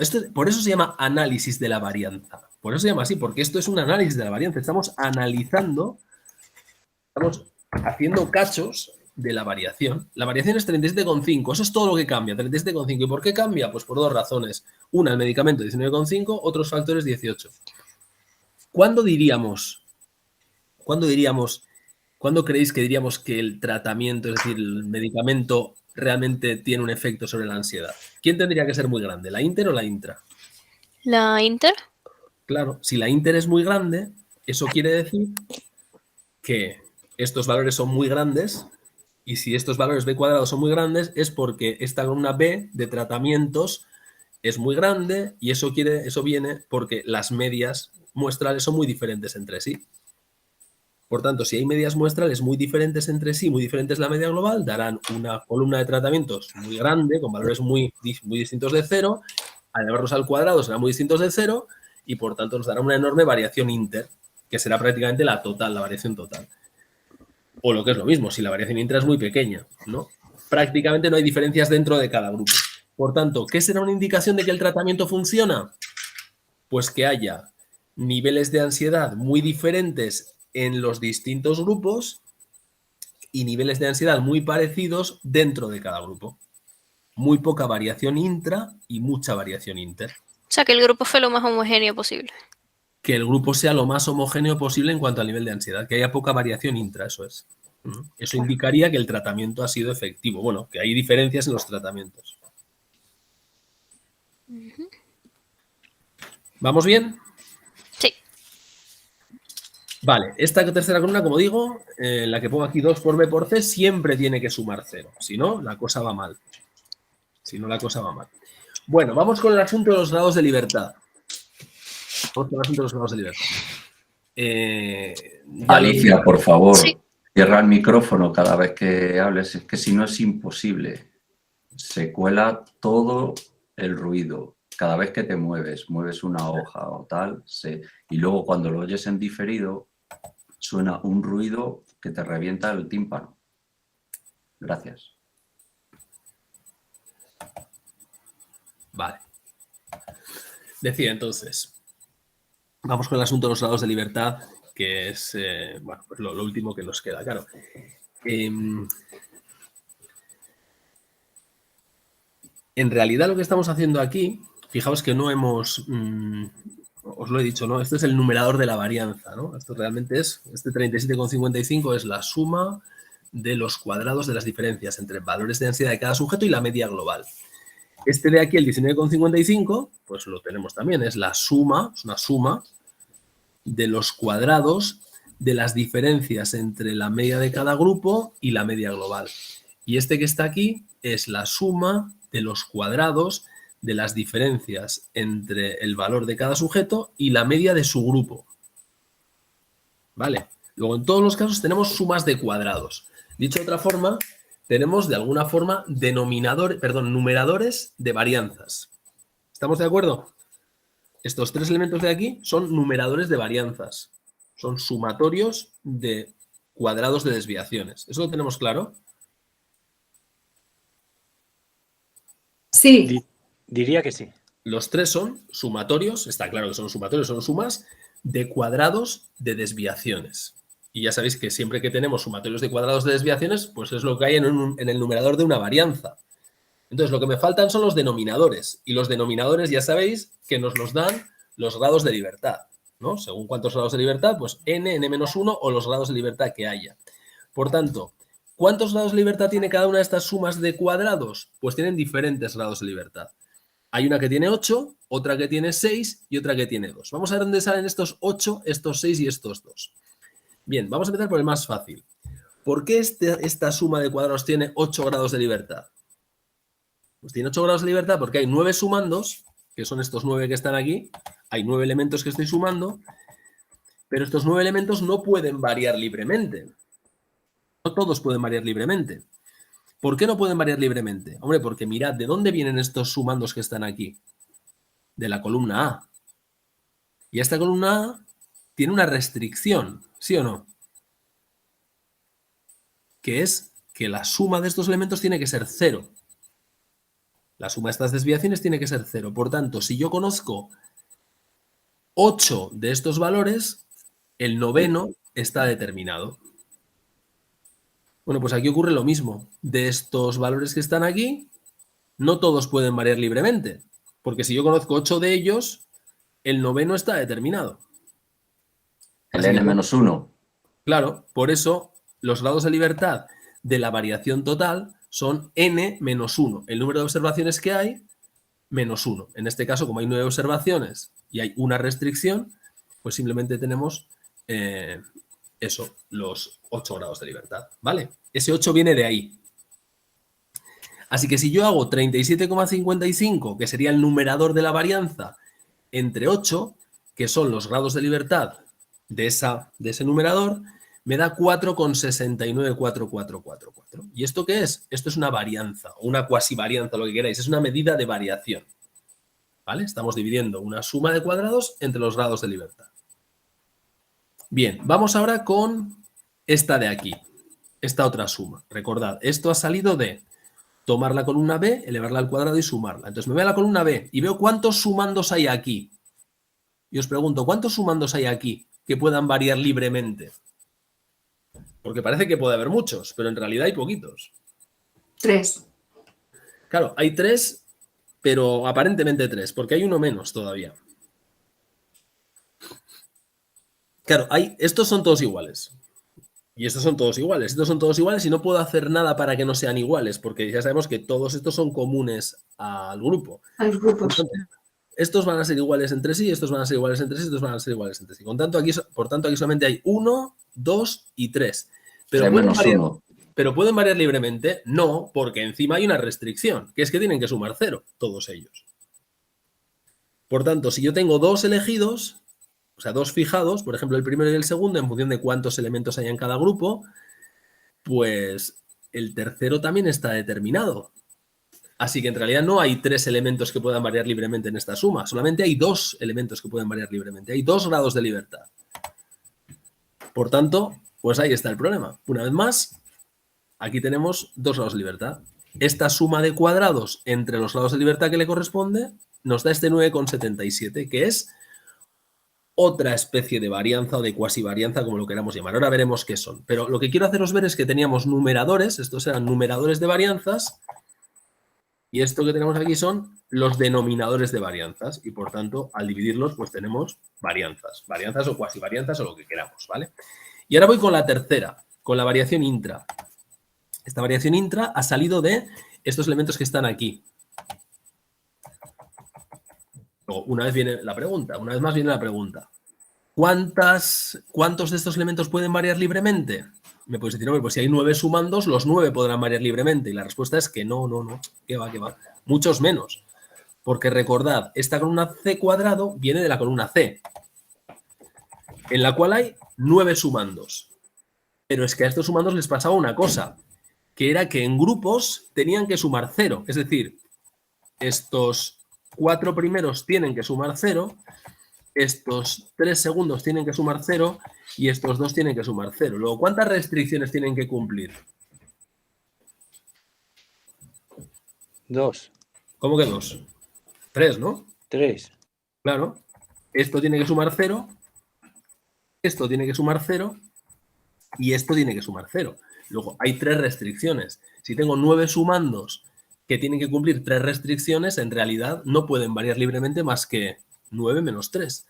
Y por eso los grados de libertad son 6. 6 grados de libertad. Entonces, se resta el primero menos el... Sí, Vale. sí, ahora vamos a ver cómo lo podemos hacer de otra manera, pero se ve de dónde Sí. salen los grados de libertad, ¿no? Salen de aquí, o sea, no nos los inventamos y dicen, no, son tantos porque me da la gana. No, son los que son porque son esos. Es decir, esos son los sumandos que pueden variar libremente.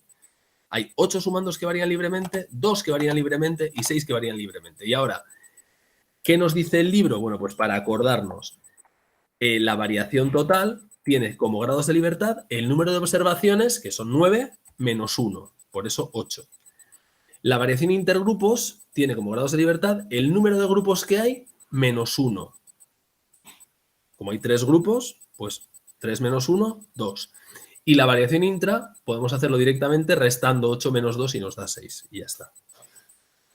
Porque lógicamente los grados de libertad de la variación total pues se tienen que repartir entre la inter y la intra. Así que 8 tiene que ser 2 más 6. Vale, pero es importante, más allá de quedarnos con las fórmulas de número de grupos menos 1, número de individuos menos 1, entender por qué sale eso. Porque si no, pues luego no vamos a entender nada. Bien, entonces, ¿qué tenemos aquí? ¿Qué son estos 3 numeritos? Pues estos 3 números son, como digo, varianzas. Varianzas, o mejor dicho, son cuasivarianzas, porque están corregidas con grados de libertad. Son diferentes formas de estimar la varianza en la población. Es lo que tenemos. Tenemos 3 formas diferentes de estimar la varianza en la población. Es decir, si nos fijamos en la colectividad, en el conjunto de datos, y miramos la media global, la varianza en la población es 4,694.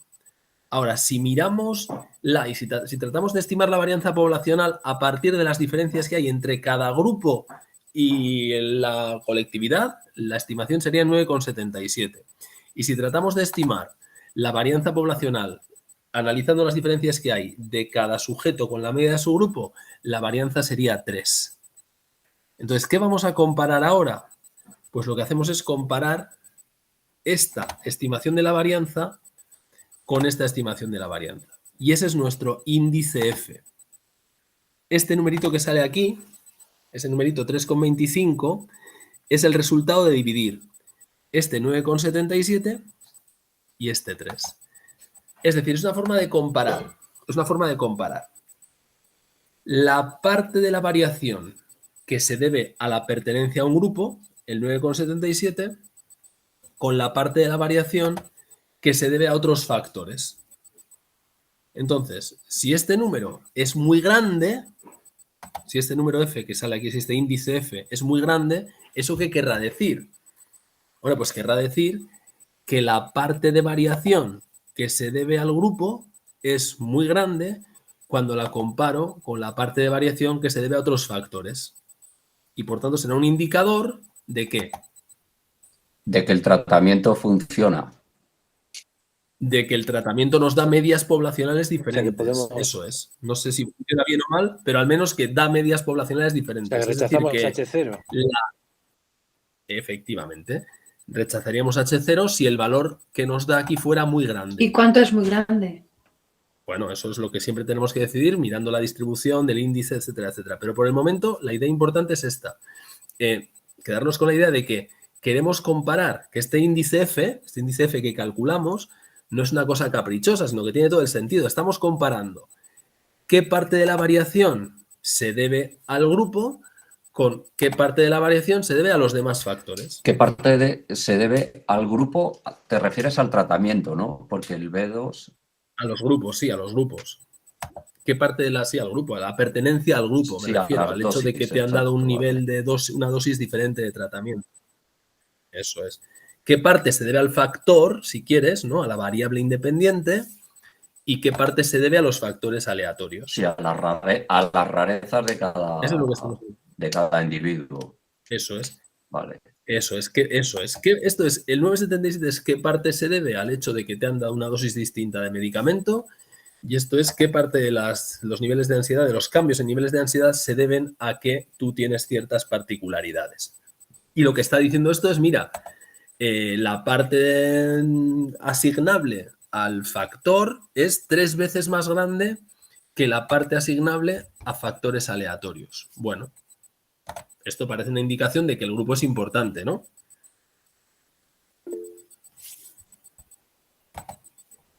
Alicia ha levantado la mano. Alicia, cuéntanos. Juan José, no he entendido cómo sacar F. No he entendido bien. ¿Cómo sacar F? ¿El índice que está aquí? Sí. Vale. ¿Dónde te has perdido? ¿Esta parte de aquí hasta aquí sí? Sí. Vale, pues este 3,25 sale de dividir este 9,77 entre 3. El inter dividido entre la intra. Es el cuadrado medio, se llama así, ¿no? El cuadrado medio intergrupos entre el cuadrado medio intragrupos. Es decir, la parte de variación asignable, este 9,77, la parte de variación asignable al hecho de que te han dado distintas dosis del medicamento, comparada con la parte de variación explicada por otros factores que no son el nivel de medicamento que te han dado. Y entonces lo divides esto entre esto y, lógicamente, cuanto mayor sea este índice F, quiere decir que más peso tiene el inter comparado con el intra. ¿Estamos de acuerdo? Sí, que el tratamiento es más efectivo, se puede decir. Influye más el tratamiento que las rarezas o las diferencias de cada uno. Eso es. Eso es. Bien, vale. A partir de ahí rechazas la H0. Bueno, por ahora no rechazamos nada, calma, porque por ahora solo hemos calculado el estadístico de contraste. Este F es el estadístico de Carlos, contraste. que te vas. Este numerito que está aquí, el 3,25, lo pongo en negrita, es como decía, este es el estadístico de contraste, es el resumen de toda la evidencia que hemos conseguido extraer de nuestra muestra. Y ahora este numerito, este estadístico de contraste, hay que compararlo con un valor crítico, que es el que nos da unas tablas, ¿no? Las tablas de la F. La F de Fisher-Snedeker. Eso, que te quiero preguntar si es la de Fisher famosa. Sí, es la tabla de F, de Fisher-Snedeker. Entonces, esta F, este índice estadístico de contraste, tiene unos grados de libertad. ¿Cuántos grados de libertad? Pues los que aparecen aquí. Fijaos que lo que hemos hecho ha sido, para obtener este 3,25, hemos hecho 9,77 entre 3. Sí, ¿no? Esto entre esto. Bueno, pues este índice F tiene grados de libertad. Como sabéis, la F tiene grados de libertad en el numerador y en el denominador. ¿Cuántos? Bueno, pues en el numerador tendrá 2 grados de libertad. ¿Y en el denominador cuántos? 6 grados de libertad. Porque fijaos que lo que hemos hecho ha sido dividir esto, 9,77, que tiene 2 grados de libertad, entre 3, que tiene 6. Luego nuestro estadístico de contraste tiene 2 grados de libertad en el numerador y 6 en el denominador. Elegimos un nivel de significación alfa, el que queramos, por ejemplo 0,05, nos vamos a las tablas y buscamos el valor crítico. Y ese valor crítico, en este caso particular, nos lo da también la hoja de cálculo. Dice que para un nivel de significación de 0,05, hay que poner el nivel de confianza aquí, 0,95. Y para grados de libertad 2 y 6, el valor crítico es 5,14. Por tanto, ahora hay que tomar la decisión. ¿Cuál es la decisión? Pues la decisión es que no vamos a rechazar la hipótesis nula. ¿Por qué? Pues porque el índice F, nuestro estadístico de contraste, está por debajo del valor crítico. Por tanto, a pesar de que la parte que se debe al tratamiento es mucho mayor, es 3 veces mayor que la parte que se debe a otros factores, no es lo suficientemente mayor como para rechazar la hipótesis nula de que en la población las medias son iguales. ¿Vale? Esa es la forma de decidir. Comparamos el estadístico de contraste con el valor crítico que conseguimos en unas tablas o que nos da una hoja de cálculo, 5,14 en este caso.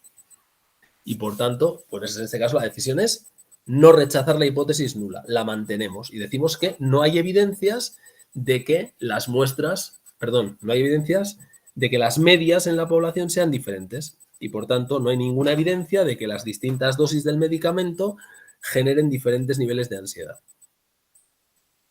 En otras palabras, que estas medias muestrales de 5, 7 y 3, las que hemos visto en nuestra muestra, pues no son generalizables a la población. No podemos concluir que el efecto del tratamiento sea generalizable a la población. Entonces, el efecto del tratamiento no es lo suficientemente grande para garantizar que las medias sean diferentes. No tenemos evidencia suficiente para decir que en la población las medias sean diferentes. Por tanto, estas medias muestrales de 5, 7 y 3 pues se quedan en la muestra, no las puedes generalizar a la población, no puedes decir nada más allá de eso. O sea, el F tendría que haber sido más grande que el factor crítico, ¿no? Si el F, si este que tengo aquí en negrita, hubiera sido mayor que el valor que nos da las tablas, que este 5,14, entonces concluiríamos que efectivamente hay evidencia suficiente para rechazar la hipótesis nula. Y diríamos que en la población las medias son diferentes, que hay diferencias en las medias en la población. ¿Mayor? ¿Cuánto mayor? Mayor. Mayor. Simplemente con que sea mayor ya sería... Claro, porque tú has determinado tu nivel de significación. Para tu nivel de significación... Vale. Que te vas pues, al 90, mayor, claro, te vas al 95%, que es donde te vas a la tabla y por eso sabes que... Vale, ok, vale. Claro. Si yo cambio el nivel de significación, por ejemplo, aquí digo, mira, en vez de trabajar al 95%, o sea, con un alfa de 0,05, trabajo con un alfa de 0,10, pues entonces el nivel de significación es 3,46. Bueno, pues tampoco llego a rechazar. O sea, aquí es como cuando comparamos lo que hemos trabajado en las muestras con la población. Claro. Vale. Claro. Juanjo. Dígame. Pero al ser una igualdad en la hipótesis nula, ¿no sería un contraste bilateral? Eso ya lo comentábamos el día pasado. Tenemos que romper esa idea. Es decir, si hay que aclararse qué queremos decir cuando decimos unilateral o bilateral. ¿Vale? Si yo cuando digo bilateral me refiero a que tiene 2 colas en la distribución del estadístico de contraste, entonces 2 zonas de rechazo, pues eso que quiero decir. Pero en este caso, si lo que estoy diciendo cuando digo bilateral es que en la hipótesis alternativa hay una direccionalidad mayor que o menor que, pues ya ves que no es el caso. Aquí la hipótesis nula dice, las medias son todas iguales. Media del grupo 1 igual a media del grupo 2 igual a media del grupo 3 en la población. Y la alternativa dice, existe alguna media en la población diferente de las demás. Ya ves que ahí no hay ninguna direccionalidad. Y sin embargo, solo hay una zona de rechazo a la derecha. Luego es una hipótesis que, como solo tiene una, o sea, que no tiene direccionalidad en la hipótesis alternativa, la entenderíamos como bilateral, pero que en realidad, luego en cuanto al contraste, solamente tiene una zona de rechazo. El problema está en que, como en algunas situaciones, el hecho de que haya direccionalidad en la hipótesis alternativa se refleja en que solo hay una zona de rechazo, pues se habla de unilateral y bilateral de forma confusa. ¿Vale? Pasaba lo mismo en muestras relacionadas con el chi cuadrado, ¿no? Efectivamente, pasaba exactamente lo mismo. Pasa exactamente lo mismo. Pero aquí no cabe ninguna duda, solamente hay una zona de rechazo que está situada a la derecha. ¿Por qué? Porque vamos a rechazar la hipótesis nula cuando la variación inter sea muchísimo mayor que la variación intra. Solamente en ese caso vamos a rechazar la hipótesis. Si la variación inter fuera 0, imagínate, ¿no? Si este elemento que está aquí, 9,77, fuera 0, ¿qué querría decir? Hombre, querría decir que toda la variabilidad en la ansiedad se debe a particularidades de los sujetos y en absoluto se debe al grupo en el que han sido asignados. Por tanto, ¿qué efecto tiene el grupo? Ninguno. ¿Rechazarías la hipótesis nula? No, la aceptarías por completo. Por tanto, solamente hay una zona de rechazo cuando la variación inter es muchísimo mayor que la intra. Juanjo, y disculpa, ¿cómo has conseguido el valor crítico? ¿Este de aquí? El estadístico de contraste sale de mirar en las tablas el numerador No. y el denominador de la F de Fisher, ¿no? No, el estadístico de contraste no sale de ahí. El estadístico de contraste sale de dividir 9,77 entre 3.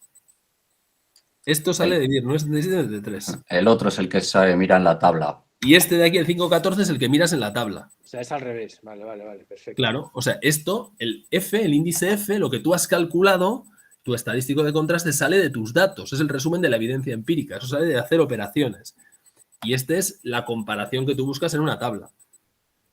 Entonces, con el 3,20 y tantos ese, te vas a la tabla y miras los grados de libertad arriba, a la derecha y abajo a la izquierda, ¿no? Miras Bueno, los grados de libertad en la tabla, como sea, no sé cómo es la tabla que tienes, pues pero sí. buscas el grado de libertad en el numerador 2, en el denominador 6, nivel de Sí, pero- significación el que tú elijas. Y Pero encuentras está el valor. arriba. Es que eso es lioso a veces, ¿no? Que los grados, hay 2 grados de libertad, el de arriba, tienes la tabla, no sé si tienes, es que no tengo. Vamos a buscar una tabla de Fisher. Vamos a Que ver. los grados ¿cómo es?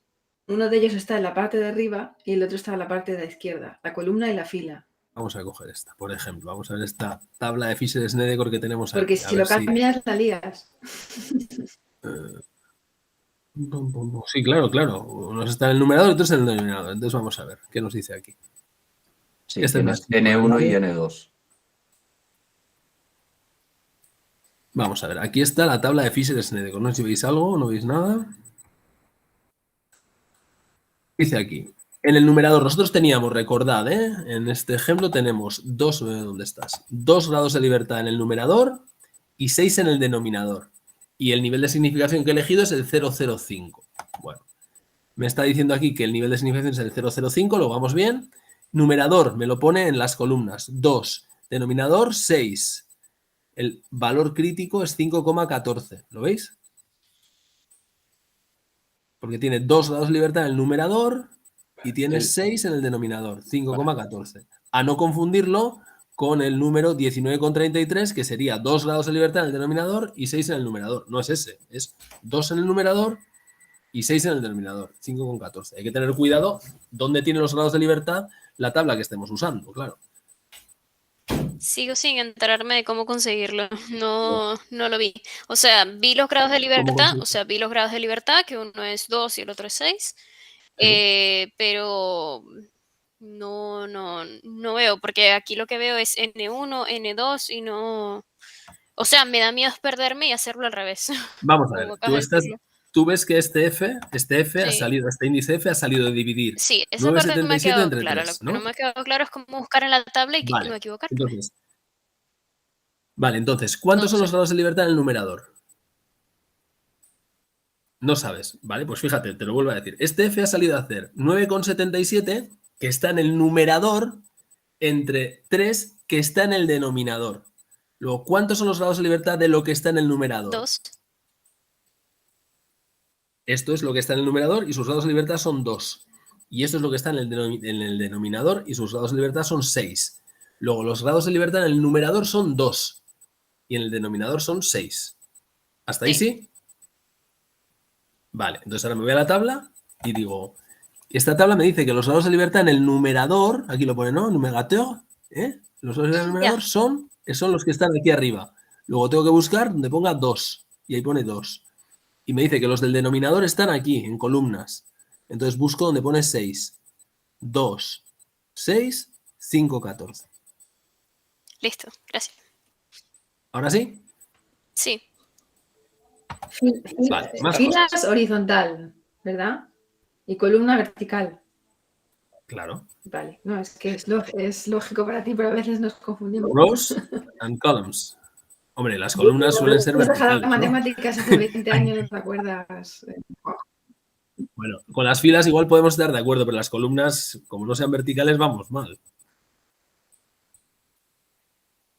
Juanjo, Columnas en vertical, filas en horizontal, sí. a mí una cosa que me confunde es que en los contrastes de temas anteriores, Sí. cuando tú accedías con tus datos a la tabla y conseguías el estadístico F o Z o T, ese número que conseguías era el estadístico de contraste. Y ahora ese número que consigues es el No. valor crítico, ¿no? No, nunca, jamás.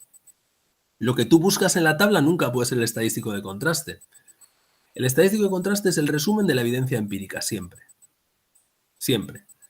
Entonces, el estadístico de contraste siempre es el resultado de hacer operaciones, de hacer cálculos con tus números. Más elaborados, menos elaborados, pero siempre es el resultado de hacer operaciones. Y lo que tú buscas en la tabla es un valor crítico. Vale, sí. Cuando tú haces una tipificación de una Z, el resultado que te da ese es el estadístico de contraste. Y Claro. luego eso lo buscas en la tabla y es lo que te da. No, en la tabla tú no buscas eso. No. El estadístico de contraste lo apuntas en el papel. Lo tienes ahí. Y ahora vas a una tabla, a la buscando un numerito que es un valor crítico. Sí, el nivel Para de luego significación. compararlo con el estadístico de contraste. Pero tú no te llevas el estadístico de contraste a la tabla. Tú el estadístico de contraste lo dejas en tu papel apuntado, te vas a la tabla, buscas otro número, lo traes al papel, lo apuntas al lado y lo comparas. Sí, eso es. Sí. Pero en ningún momento tu estadístico de contraste tiene un efecto en la tabla. Tú no vas a buscar tu número a la tabla ni cosas raras, no. Tú en la tabla buscas un valor crítico.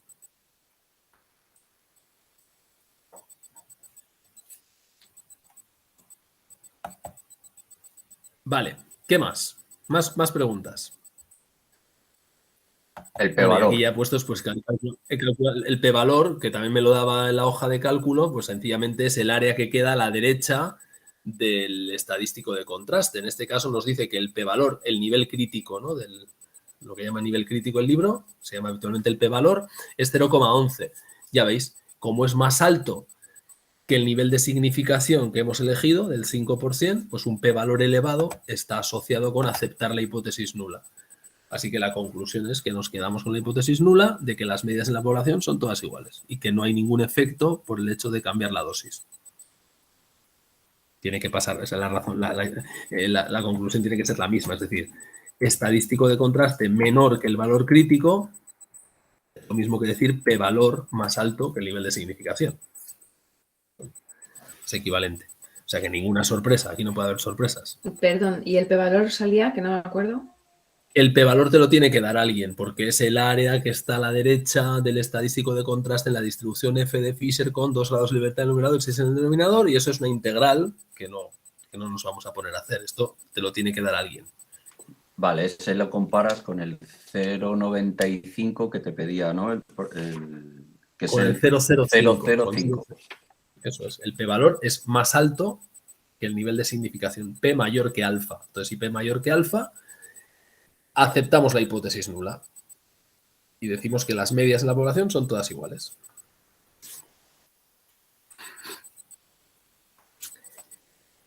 Bueno, O sea, pues como ese fue el p-valor. Este de aquí es el p-valor. ¿Y 0,1. cómo se consiguió? El p-valor yo lo he conseguido con una formulita que me da aquí la hoja de cálculo que se llama fdist, distribución f, que para un valor del estadístico de contraste en particular, el que hemos obtenido, y los grados de libertad 2 y 6, te dice cuál es el área que queda a la derecha de ese estadístico de contraste. Pero como te digo, esto no lo podemos calcular a mano nosotros. Nos lo tiene que dar un ordenador. Y si miráis la solución del libro, veréis que dice, el p-valor vale tanto y nos lo han dado y lo hemos conseguido con un programa de ordenador. Yo no he hecho ningún ejercicio, pero los ejercicios que podrían salir, hay que calcular todos estos cálculos primero y luego ya la tabla. O sea, todo hay que hacer. Bueno, yo lo que diría, a ver, si a ti te dan los datos crudos como están aquí, pues los pasos que hay que dar son todos estos que hemos dado aquí, que ya veis que tampoco son tantos, en realidad hemos ido muy despacio, pero no hay mucho que calcular. Ahora, te pueden dar cosas parciales. Imagínate que te dan la variación total. Si te dan ya esto, Si te dan la variación total, la inter y la intra, y te dicen cómo son los grupos y sabes cuántos grados de libertad hay, pues, hombre, igual puedes partir de aquí. Es decir, según qué información te den. Ya me dicen que la variación total es tanto, la inter es tanto. Por tanto, ya saco la intra porque sé que hay por la diferencia, pero tienen que sumar. Entonces, en los grados de libertad puedo calcular los cuadrados medios, el índice F y el valor crítico, pues ya tengo la respuesta a la pregunta que me hagan.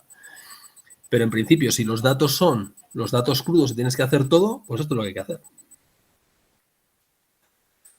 ¿Esto lo has hecho tú así y en el libro viene así o en el libro vienen las formulitas En el libro vienen las formulitas. diferentes? Formulitas. No, las formulitas vienen las mismas formulitas, no se han inventado nada nuevo. Pero como me parecía que las fórmulas eran terriblemente confusas, por eso lo he planteado como un ejercicio en el que se ven los pasos que vamos dando. Yo lo que os invitaría es, en esta misma hoja que tenéis aquí hay otras 2 pestañas y en esas 2 pestañas hay resueltos otros 2 ejercicios, ¿no? Que son los siguientes que nos plantean en el libro. Por ejemplo, vamos a ver, el ejemplo 5.3, que está un poquito más adelante.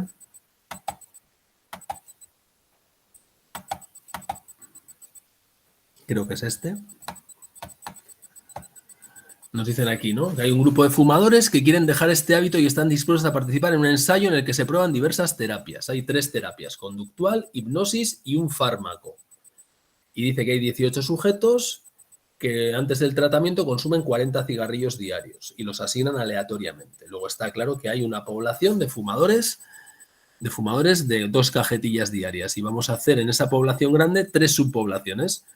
A unos les daríamos, si pudiéramos, terapia conductual, a otros hipnosis y a otros un fármaco. Como no podemos atacar a toda la población, tomamos 3 muestras y les damos a unos cuantos la terapia conductual, a otros cuantos hipnosis y a otros cuantos la administración de un fármaco. ¿Y qué ocurre? Pues ocurre que obtenemos como resultado que tras el tratamiento el consumo de cigarrillos es este.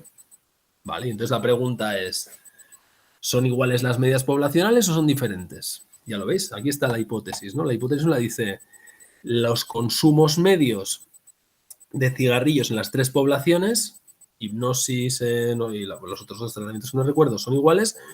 Esto no está bien puesto, no hace falta que todas las medias sean diferentes, basta con que haya una distinta de las demás. Es decir, la hipótesis alternativa no dice que las 3 medias tienen que ser diferentes entre sí, sino sencillamente que hay alguna media que no es igual a las demás. Aquí se han colado. Pero bueno, en cualquier caso, los pasos que habría que dar serían los mismos, ¿no? Fijaos que aquí lo que planteo en este ejercicio es, pues aquí tengo los datos de consumo de cigarrillos para los del grupo 1, los del grupo 2 y los del grupo 3.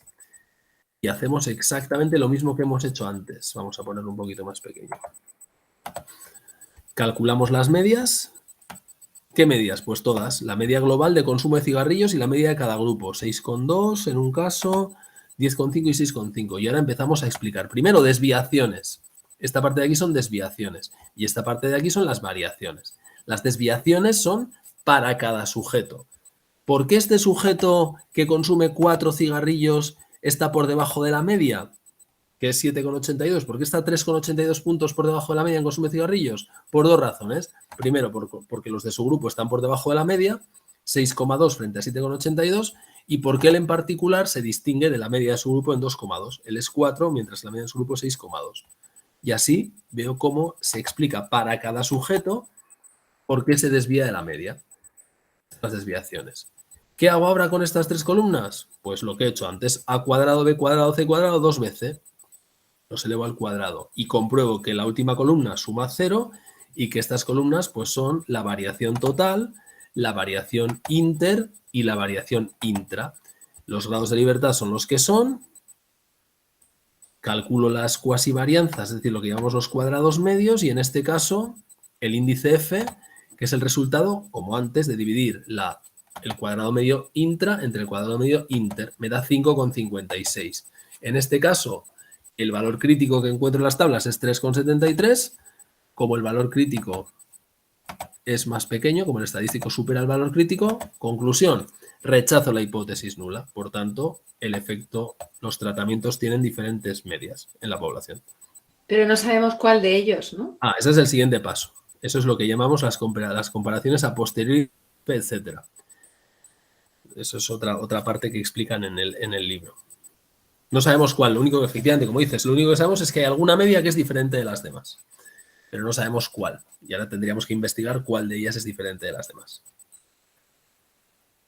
Vale, pero a lo que os invito es a que le echéis un vistazo a este ejemplo 5.3, que entendáis los cálculos que se hacen aquí, que veáis que efectivamente es exactamente lo mismo que estamos haciendo en el ejemplo anterior, y después tenéis el ejercicio de autocomprobación, en el que además de, bueno, el último ejercicio de autocomprobación que está aquí después de todo el capítulo.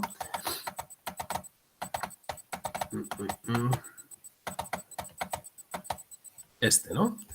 Que nos cuentan aquí, pues otro ejemplo más, en el que ahora, en lugar de tener 3 grupos, pues tenemos 4 grupos. No pasa nada, pues tenemos 17 grupos, da lo mismo.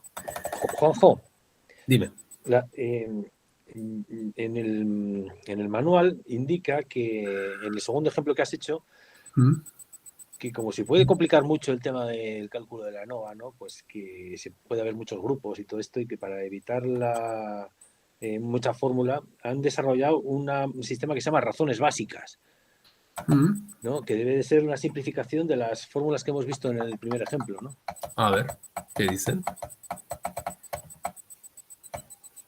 Esto de las razones básicas. Sí, exactamente, sí.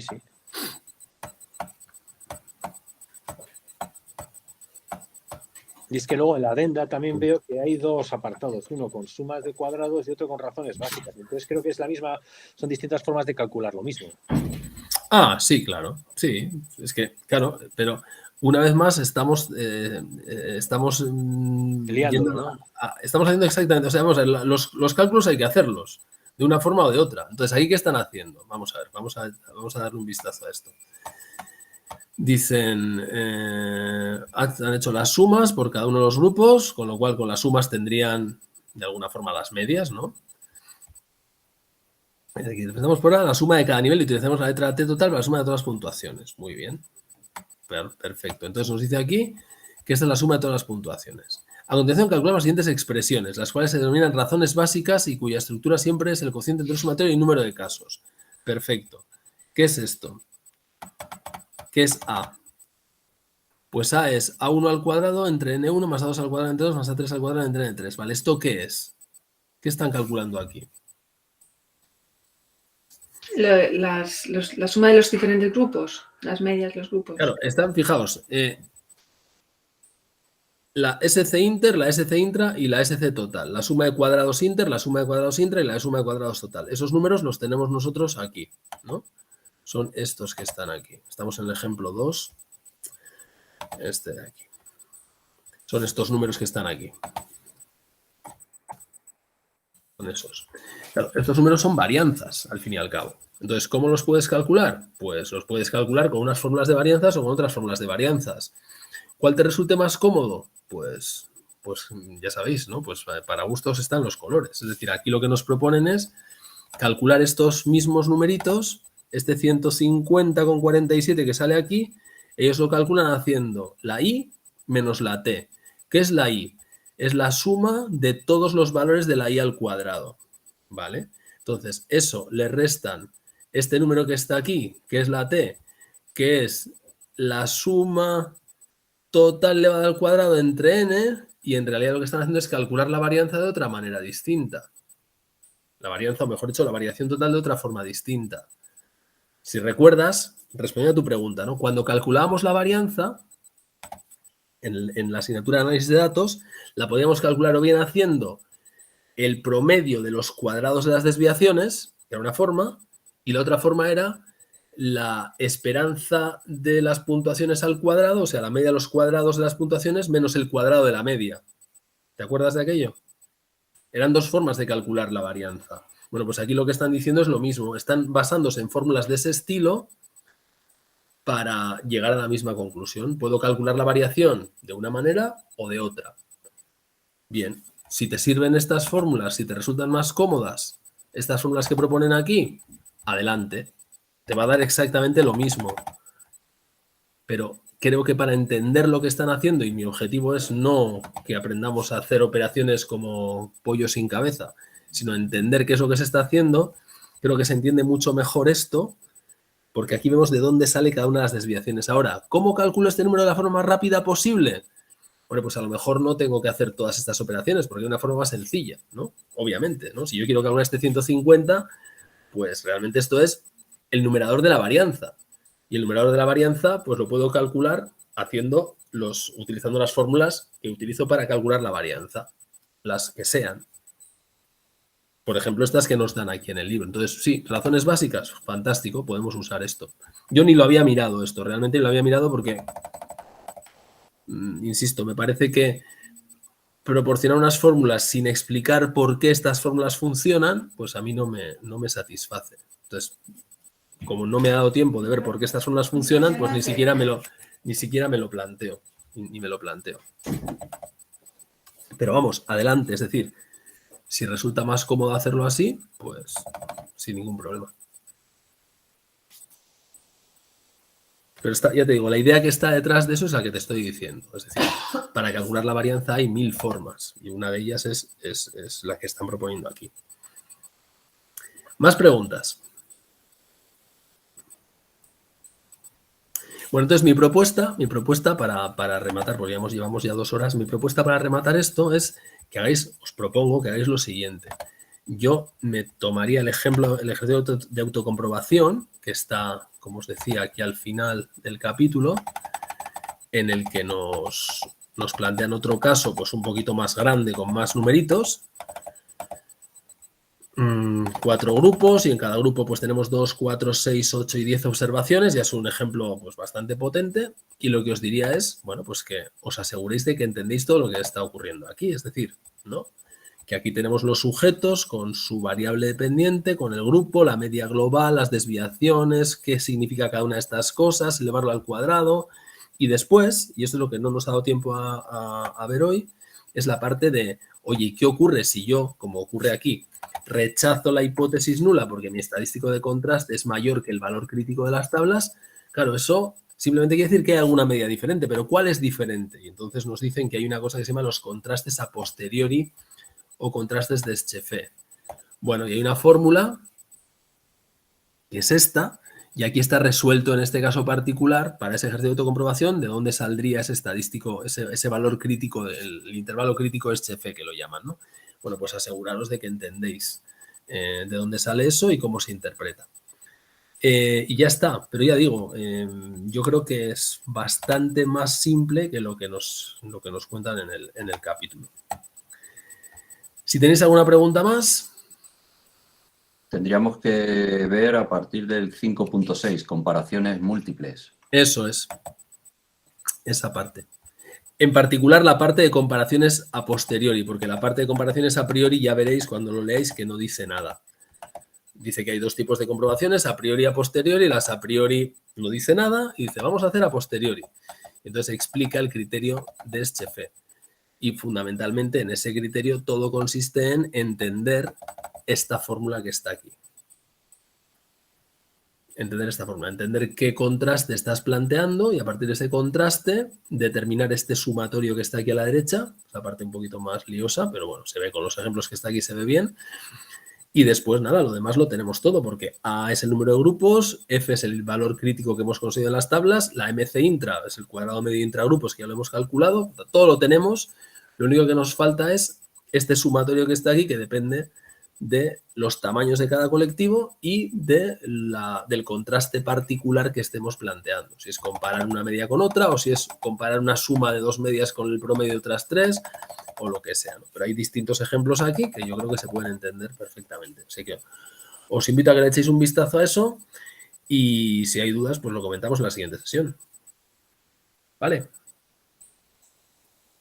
Vale, muchas gracias, Juanjo. Muy bien. Muchas gracias, Juanjo. Pues nada, lo dejamos aquí si os parece. Venga, nos vemos. Ojo, muchas gracias. Adiós. Vosotros, Gracias, Juanjo. Agur.